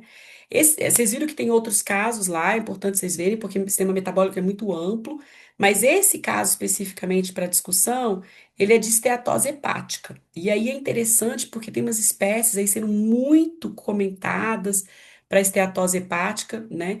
É um desequilíbrio metabólico importante que vale aí uma certa atenção, né? Então a gente já sabe aí mais ou menos como que é o roteiro dessa discussão. Vamos começar falando o caso e depois a gente chega nessa discussão aí do que a gente pode fazer. Aqui também é um paciente masculino, ele já tem mais de 50 anos, 56 anos, que se queixa de também uma fadiga persistente, um desconforto abdominal leve na região superior direita e um aumento de peso nos 2 últimos anos. Ele relata que não consome bebida alcoólica, mas tem um estilo de vida sedentário. Aqui a gente sabe a informação da dieta, que é rica em carboidrato e gordura saturada, baixo consumo de frutas e vegetais, né? Tem um estresse constante, é professor, né? E tem várias dificuldades com os alunos, né, na atualidade. Então, ele passa por situações de estresse constante, né? Nos antecedentes, não tem histórico de hepático, né, na família, sem uso de medicamentos regular, mas refere que o pai é diabético e a mãe tem esteatose hepática metabólica, né? O uso que ele tem de medicamento é só a rosuvastatina, 5 miligramas, e ele apresentou alguns dados no exame físico, um peso de 92 quilos, né, com uma estatura de 1,78. Então ele está aqui com IMC de sobrepeso, um abdômen levemente distendido, com dor na palpação da região do fígado, mas não apresenta icterícia, né, e nem sinais de insuficiência hepática. Então, é um quadro ali de começa a ter um desequilíbrio de esteatose, né? A gente pode já ter essa característica. Aqui ele apresenta alguns exames complementares, né? De colesterol total, LDL, HDL, glicemia, que tá boa, né? Alguns hormônios, é, as enzimas hepáticas, né? Mostra o ultrassom mostrando um certo aumento de fuso, né, hepático de grau 2, uma esteatose hepática de grau 2, né, e coloca aqui como suposições, né, de doença de depósito de gordura. Bom, o diagnóstico, então, é isso, um início ali de esteatose metabólica, né, não é relacionado ao álcool, porque ele não relata não beber, né, e parece que está mais relacionada a sobrepeso, dieta inadequada, né, uma dislipidemia, a gente percebe ali o colesterol total, HDL, LDL alterados, né, e o estresse crônico. E a gente percebe, e aí isso é comum, por isso que os casos todos trazem muito, vocês perceberam que é uma constante, insônia, dificuldade para dormir, estresse do dia a dia. Então, assim, a gente tem que estar sempre atento a essas espécies que são capazes de atuar com tudo isso, né? E aqui, além desse estresse, ainda tem, né, e aí vem o sobrepeso, quase todos os casos que a gente falou hoje está relacionado a isso, ao estresse, sobrepeso, e aqui, de fato, uma observação metabólica, né, hepática, relacionada aí à dislipidemia. Então, a gente começa a pensar em espécies que poderiam estar associadas, né, com controle de colesterol, com controle lipídico. E aí, o que que vocês pensariam assim já, né? Eu atuaria nessa parte, porque as enzimas hepáticas são todas alteradas, né? Uhum, Eu, eu atuaria primeiro nessa parte de uma planta hepatoprotetora, né? E para diminuir também essa questão lipídica, de ver a questão da dieta, porque não adianta só, né? Ele já está usando uma estatina, né? tá, Tá? rosuvastatina. Não disse quanto tempo, né? Não Diz? diz quanto tempo. Não diz. Se é Que é uma, recente, né? Se é antigo. é, e aí eu indicaria ou a Cilíbio Mariano Sim. ou a Sinaris Collins. Eu até gostaria mais da Sinaris Collins, é até mais barata É, tá e, na e eu moda, né? gosto Assim, dela. É, mas aqui, antes disso, né? Eu comentei da planta. Olha aqui, antes, a gente vai tratar com fitoterapia, porque é nosso foco, mas antes, não esquecer dos sinais de alerta, né? Então, antes da gente entrar nas espécies e buscar essa alternativa, lembra, a gente tem sempre que excluir sinais de alertas importantes, tá? Eu botei alguns aqui, hepatite, doença hepática, né, gordurosa alcoólica, porque às vezes ele não relatou ou usa um álcool, né, indireto que a gente não sabe, hepatite autoimune, né, outras doenças metabólicas como é, doenças, né, de Wilson, outras genéticas, e toxinas. É muito comum intoxicação por outros fármacos ou por outras substâncias. Então, depois que a gente excluir, né, os nossos sinais de alerta, beleza, vamos pensar nessas espécies. E você foi bem. E aí, quando é assim, pensar como eu vou começar. Será que eu ataco primeiro, tentar controlar as enzimas? Será que eu vou primeiro tentando? E aí, o que que eu vou de resposta? Ou eu vou começar com tudo junto? Lembra, para a gente poder decidir. Existem espécies que são mais hepáticas, espécies que são mais lipídicas, ou uma que poderia pegar ali de tudo. Você falou, eu ia direto nas enzimas na- hepáticas. não, mas eu ia ensinar a escola, porque ela vai nas duas coisas, na Isso, dislipidemia e vai na parte da proteção hepática. isso, ótimo. O cilíbio, ele é mais para hepático, né? É, é mais hepático. É, E a eu, alcachofra seria mais, a sinara seria mais geral. geral, É, eu acho melhor, na minha ótimo. opinião, né? Aí aqui, ó, de novo, nossos sinais de alerta. Então, ó, coisas importantes ali para você pensar: dor, cansaço, fraqueza, perda de apetite, não é muito caso, né? Aumento do fígado, dor de cabeça constante, icterícia, não tem nada. A gente relatou tudo. Então, a lista de problemas: esteatose, dislipidemia, sobrepeso, estresse crônico, erro alimentar e sedentarismo. Aqui o sedentarismo eu seria um plano de cuidado extra, né, terapêutico, né? O erro alimentar seria nutricional. Agora, daqui para cima, do 1 ao 4, eu poderia pensar numa espécie que conseguiria atacar esses quatro problemas. E aí, aqui né, dicas de vocês. Alguns falaram aqui, a Sinara é uma boa, o cachofra, ela consegue, de certa forma, atuar aqui como um todo, né? Aí as pessoas estão dando aqui sugestões. A cúrcuma, será que chega em tudo? Ela pode, né? Ela tem alguns indícios, mas a gente pensar. E aí eu fico pensando aqui nesse chá verde, você está querendo dizer quem? A camélia? A Camélia sinense? A gente tem que tomar muito cuidado com o chá verde, né? Eu fico pensando que é uma marca, são várias espécies, você está pensando em qual, né? Mas é isso. Mas ele é hepatotóxico, Exatamente, o mas chá verde. então, mas quando eu falo chá verde, você está A, pensando em qual espécie? a, Na camélia a mesmo? camélia, a camélia, Sinensis? exatamente. E Então, sinensis, que ela pode então, ser processada de maneira diferente, né? E exatamente. aí vai ter chá verde, chá É por isso vermelho, que eu falo, chá. mas assim, quando a gente chama chá verde, eu fiquei pensando que às vezes tem gente que fala chá verde e pensa em outra espécie. E aí, mas pode ser uma suposição. Agora, cuidado, porque em grande quantidade, de forma É, diferente, pode ser hepatotóxica, e você vai ter um outro é, problema. tem E a relatos centelha de asiática toxicidade. que a Zenete me falou aí, quem que acha uma boa opção?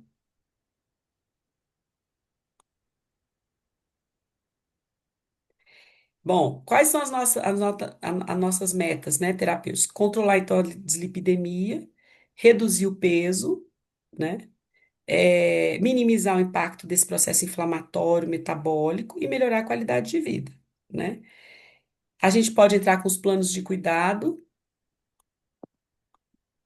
E aí, quais são os planos de... O que que a gente pode usar não terapêutico, né? Falar da doença, das características, né, de impacto da vida, identificar os gatilhos, né, que levam a isso, a todos esses, né, esse estresse, esse erro alimentar, essas coisas, né? E além disso, buscar outras medidas não farmacológicas, né, que a gente tem falado, dieta, psicoterapia, outras práticas integrativas, né, atividade física, essas medidas, esses planos de cuidados associados, né, das práticas integrativas são muito bem-vindos, como a gente vem falando, né? Alguns exames, porque aqui nesse caso, gente, é muito importante os exames para acompanhar se a sua prescrição fitoterápica está fazendo efeito, porque a gente tem indicadores muito específicos, como as enzimas hepáticas, como o próprio colesterol, né, as características do lipidograma. Então, aqui talvez seja importante a gente estar avaliando, né, essas análises todas, hormônios, TSH, né, alguns dados que podem te dar informações se o metabolismo está funcionando bem. O processo inflamatório como um todo, como proteína C reativa. Então, aqui talvez Bilirrubina, bilirrubina, não tinha ali, né? Tinha os exames ali que eu complementaria. Aqui está falando da proteína C reativa, bilirrubina. A gente poderia pedir outros que sejam, né, correlacionados e que poderiam ajudar a gente até saber se a prescrição está boa, se está dando um bom resultado, né? E aí, outra coisa importante é o encaminhamento, né? Será que ele precisa de outros encaminhamentos para outros profissionais? A gente tem que lembrar que quando se fala de metabolismo, tem muita coisa envolvida. Então, tiramos os sinais de alerta, mas acompanhar, né? E ver se outros profissionais podem ser, né, importantes. No caso aqui, sugestão gastro, tem algum sinal de alerta para essa situação, né? Ou outro profissional que seja, né? Então, observar isso. E quais seriam, então, as nossas sugestões de fitoterápicos? Vocês já deram alguns, né? Vamos ver aqui se a nossa lista bate. Então, ó, centelha foi comentado, cardo mariano, é, melissa, camomila, não, isso aqui já é da outra ainda, né? É lá de cima. Então, aqui, a Denise comentou algumas, né? Falando que ela ia preferir a Sinara, né? Também. Então, ó, a gente parece que está combinando, né? Então, a primeira também, a minha escolha aqui seria a Sinara. A Bácaris é uma opção. Carqueja tem uma boa atividade metabólica, né? A cúrcuma, olhando esse ponto de vista inflamatório, né? Mas não iria direto nas enzimas hepáticas, né? O taraxo é usado, dente de leão. E a Eclipta prostata, vocês já ouviram falar? A Eclipta é uma planta maravilhosa. Tem muito bons resultados metabólicos.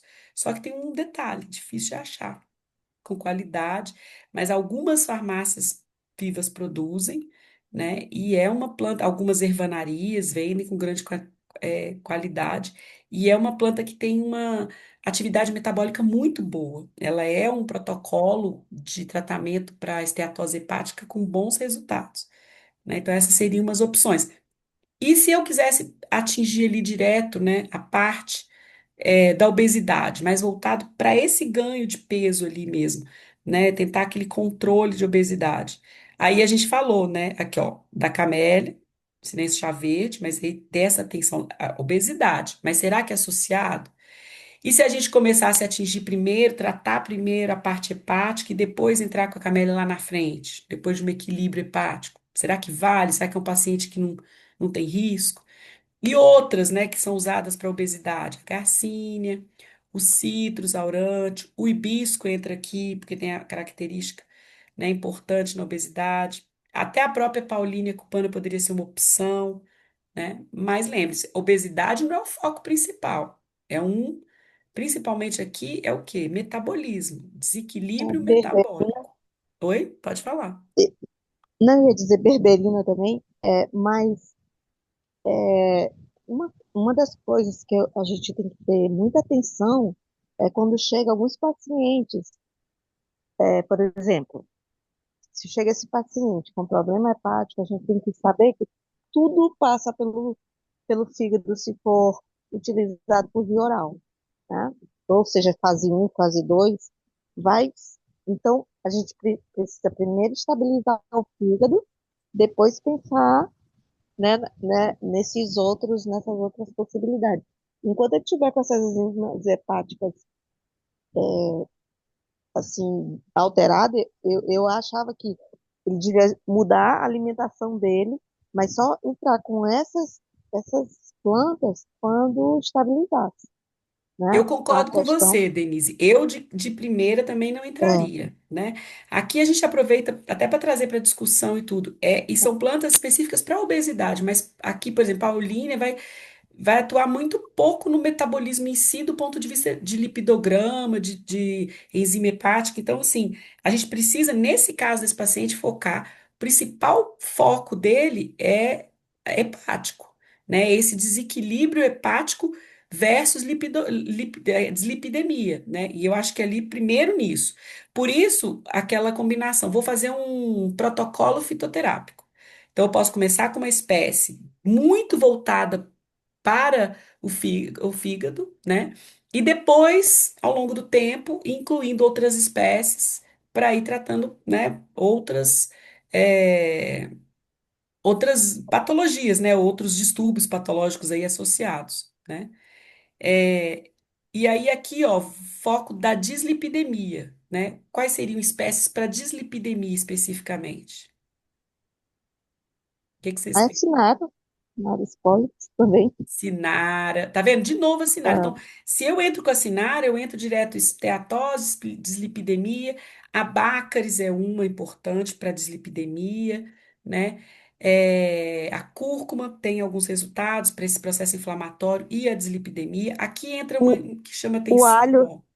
o O alho alho poderia ser, não é tão comum, mas é ele tem evidências, né, para dislipidemia. evidência. A eclíptica que eu falei para vocês de novo, ela é uma planta que está muito sendo estudada, tem bons resultados. Ó, a oleia, que a gente já falou aqui também. Aqui surge o urucum, ó, a Bix orelhana, que é muito usado, tem algumas atividades. Mas se você começar a pensar, a Sinara está em dois dos pontos né, do que ele tem de desequilíbrio. Seria, lembra, uma boa opção, né? A Baccharis também mostra um bom resultado. E é aquilo, eu entrei com esse protocolo, não está respondendo bem? Será que vale trocar? Será que vale usar outra? Então é uma opção interessante, né? E ele ainda tem problema de sono. Ele tem ansiedade também. O que que eu poderia usar? Essas aqui a gente já tá, né? E será que ajudaria nesse processo de dislipidemia também? O que que eu poderia também pensar nessa opção? Então você vê que são vários dos pontos que foram relatados, mas lembrando o que a Denise comentou bem, que o principal aqui, o foco, é o hepático, né? Que mostrou ali de cara, né, um processo metabólico importante, né? E aqui a gente poderia, principalmente, ó, a Melissa, para complementar. Ele está lá fazendo o tratamento dele hepático, por que não um chá de melissa?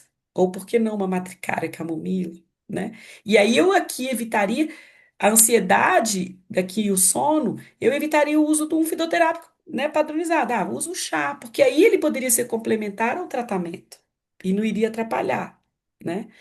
E aí eu poderia ser a passiflora, mas eu optaria aqui, por exemplo, pela melissa ou pela matricária camomila, que entraria ali já mais para ajudar nesse processo do estresse, né? E fazia o tratamento lá hepático. O que que vocês pensam sobre isso? Combina? Tá certo?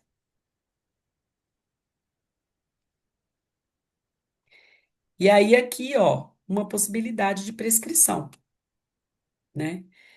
Aqui a eclíptica que eu falei para vocês, como que ela seria utilizada, né? Então a gente tem a droga vegetal, mas é poucos lugares que tem. Precisa estar muito atento ao controle de qualidade, então não é tão simples, mas é uma boa espécie, tem dado bons resultados. Quem não conhece, eu convido vocês a lerem mais sobre a eclíptica. Eu vou mandar depois uns artigos lá no WhatsApp, que está sendo tem muita evidência, né? A cúrcuma, né? Como que ela pode ser usada para esse processo inflamatório.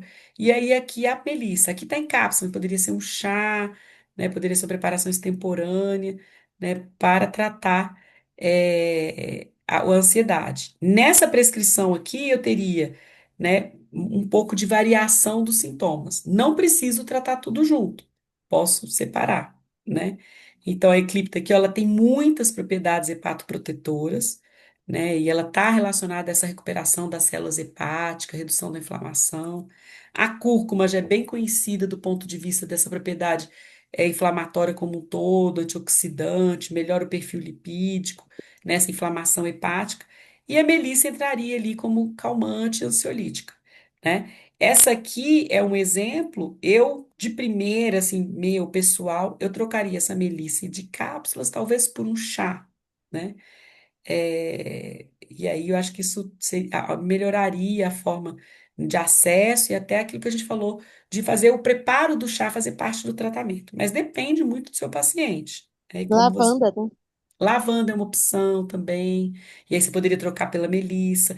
Se eu quisesse trocar aqui, ó, eu poderia entrar com a Sinara, né? Poderia ser Sinara e cúrcuma, só Sinara e esperar um resultado. Sinara e melissa. Esperar um tempo de resultado. Começou a equilibrar, mais ou menos, eu entro de repente com uma cúrcuma para acompanhar. Então, assim, eu posso fazer protocolos, né? 2 meses avalio, aí eu, não tá tão bom. Então, não necessariamente você precisa fazer uma coisa fechada, né? É comum começaria só com a Eclipta, né? Ou só com a Silimarina para poder e aí, agora? Né, tá ok as enzimas hepáticas. Vamos então entrar com uma outra? Vamos entrar com a cúrcuma ou com a melissa? Ou a melissa vai junto com a eclipta e depois eu entro com alguma outra coisa na frente? Então, são possibilidades, né? E assim a gente consegue observar a resposta do paciente. Lembrando daquilo que a gente falou hoje de importante rotacionar os fitoterápicos, pausas intervaladas, observar, não tô dando, não tô gostando. A gente não falou aqui, mas tem uma coisa que é muito importante na adesão ao tratamento. Eu vou prescrever carqueja. Alguém já tomou chá de carqueja aqui? É fácil tomar? A adesão é fácil? A pessoa vai gostar daquele chá? Então, no chá não dá. Será que vai ter que ser cápsula? Sabe, eu falei da carqueja porque ela é extremamente amarga, né? Então, assim, a gente tem que estar atento, coisas que a gente comentou sobre o acesso, o preço, onde conseguir, como preparar, né? A adesão ao tratamento. Ah, não, eu passo, mas é ruim. Como é que eu vou prescrever carqueja para uma criança? Será que ela vai aderir? Será que ela vai conseguir tomar? Né? O alho, você vai O ficar com, alho. você vai ficar com cheiro. Não, e fica Ou, rotando aquelas cápsulas de é, alho. Então, assim, são coisas que parecem bobas, mas a gente sabe que a adesão ao tratamento para que tenha um resultado, a gente precisa que a formulação seja mais adequada. Igual a gente estava comentando agora do álcool, né? Então, assim, qual que é mais adequado? Como vai ser o acesso? Qual o preço? Qual a adesão? Né? Então, isso é muito importante, né? E por fim, então, aqui no caso, o paciente acabou respondendo bem, mudou um pouco do estilo de vida, né? Conseguiu fazer algumas reduções, melhorou ali os exercícios, procurou um nutricionista, fisioterapia, né? Fitoterapia, e os fitoterápicos melhoraram, de certa forma, o quadro clínico e a disposição, né? Lembra, nesse caso específico, os exames são muito importantes para a gente saber se está funcionando o seu protocolo, né? E aí a gente percebe, perdeu 3 quilos, os exames diminuíram os valores, não é, com fitoterapia a gente não tem que esperar uma resposta, né? Perdeu 10 quilos, ninguém quer isso. Fitoterapia, a gente sabe que a resposta ela é lenta e gradual. Então, a gente precisa ter paciência com o tratamento fitoterápico também. Mas foi excelente, né? Diminuiu o peso, diminuiu os valores todos, né, dessa dislipidemia, as enzimas, né, os valores ficaram mais aceitáveis. E após 6 meses, ele repetiu o exame de ultrassom e aquilo que era grau 2 passou para grau 1, né, a esteatose hepática, né, a característica, né, de aumento do abdômen, ou seja, o protocolo está funcionando. Pode ser que mesmo, vou continuar com a mesma espécie? Não, está funcionando, mas às vezes é bom trocar, porque pode ter estagnado. Por isso que é importante fazer os exames, né, com períodos, para ver se eu troco o protocolo e continuo acompanhando. E esse é um caso em que os exames são essenciais para que você saiba se o protocolo está funcionando. né? E aí a gente consegue ou manter ou retirar alguma coisa, ou fazer uma troca de fitoterápico, né? E aí a gente encerra, então, esses casos de hoje, né? Quem não conseguiu ver todo o módulo, a gente volta, tem as espécies, tem os detalhes, tem as prescrições lá, tem as indicações. Não precisa ser essa espécie, igual eu falei, não existe uma coisa fechada. Ah, a professora quer Baccharis, a Denise quer Inara, a Euzenete quer, sei lá, outra espécie. Não existe uma coisa só. Cada paciente vai responder de acordo com. E não existe um que está totalmente certo ou totalmente errado. Lembra, a sua justificativa, né? Igual, por exemplo, a Denise defendeu muito bem. Eu ia pensar primeiro nas enzimas hepáticas. Ótimo, é uma boa justificativa. E faz sentido entre você pensar na obesidade. Agora, pode começar também com a dislipidemia, e não só nas enzimas direto. Ah, vou focar primeiro em controlar o colesterol e depois eu vou atacar direto nas enzimas hepáticas. É uma proposta de tratamento. Então, a ideia é você criar um raciocínio de tratamento e aí bolar ali o seu protocolo fitoterápico, tá? Então, não vai ser fácil você definir qual que é a melhor, né? Mas a ideia é a gente discutir mesmo, né? Porque não é simples, tá? E aí, agora abre o módulo 3 e aí vocês vão estudar outras espécies, outros sistemas, e a gente vai discutir também. São 3 casos de novo, e cada caso é de um sistema. E tem um monte de espécies. E os casos que estão gravados lá, não sei se todo mundo conseguiu assistir, são muito bons. Porque eles, na verdade, é a gente discutindo aqui, só que já gravado lá. Então, também trazer, ó, não concordei com o que está lá, no caso, fiquei com uma dúvida, né? Eu trouxe algumas coisas, por exemplo, essas discussões da qualidade, né? A ideia é que eu traga alguma coisa, o caso já está montado, mas fazer essas discussões, possibilidades de fitoterápicos, eu quero, né, tá sempre trazendo alguma coisa. É pouco tempo que a gente acaba, né, se empolgando, mas eu quero que vocês, né, tragam também, foi ótimo, adorei as discussões, né? A próxima é agosto, se eu não me engano, eu não estou com as datas aqui, mas eu coloquei lá. Aí agora, a próxima, a gente está em julho, a próxima encontro é em agosto e o outro em setembro. Eu sei que o último é 3 de setembro, né? E o outro é agosto, se eu não me engano, acho que 7 de agosto, uma coisa assim. Mas eu posso botar aqui, ó. O próximo é 6 de agosto e depois 3 de setembro, né? E depois vocês vão ter um prazo ali para fazer a prova, né? Uma prova final lá no sistema. E os exercícios que tem lá também, após os módulos, é importante vocês irem testando, treinando. Tem muita espécie que está lá, tem muita espécie extra que não está lá. E fica de novo o convite, caso achem alguma coisa, que tem algum erro, ou alguma coisa que vocês não entenderam, porque assim, a plataforma toda está ainda em avaliação, é a primeira vez do curso, está sendo oferecido. Então, assim, toda sugestão é bem-vinda, comentário, tá? E aí eu agradeço, obrigada aí pela participação. E vamos chamar, né, ver se a nossa turma, né, se anima para mais pessoas participarem e trazer experiência, né? Vai ficar gravado lá, e aí o pessoal pode assistir, vocês podem voltar, ler de novo, ver o caso, tá bom?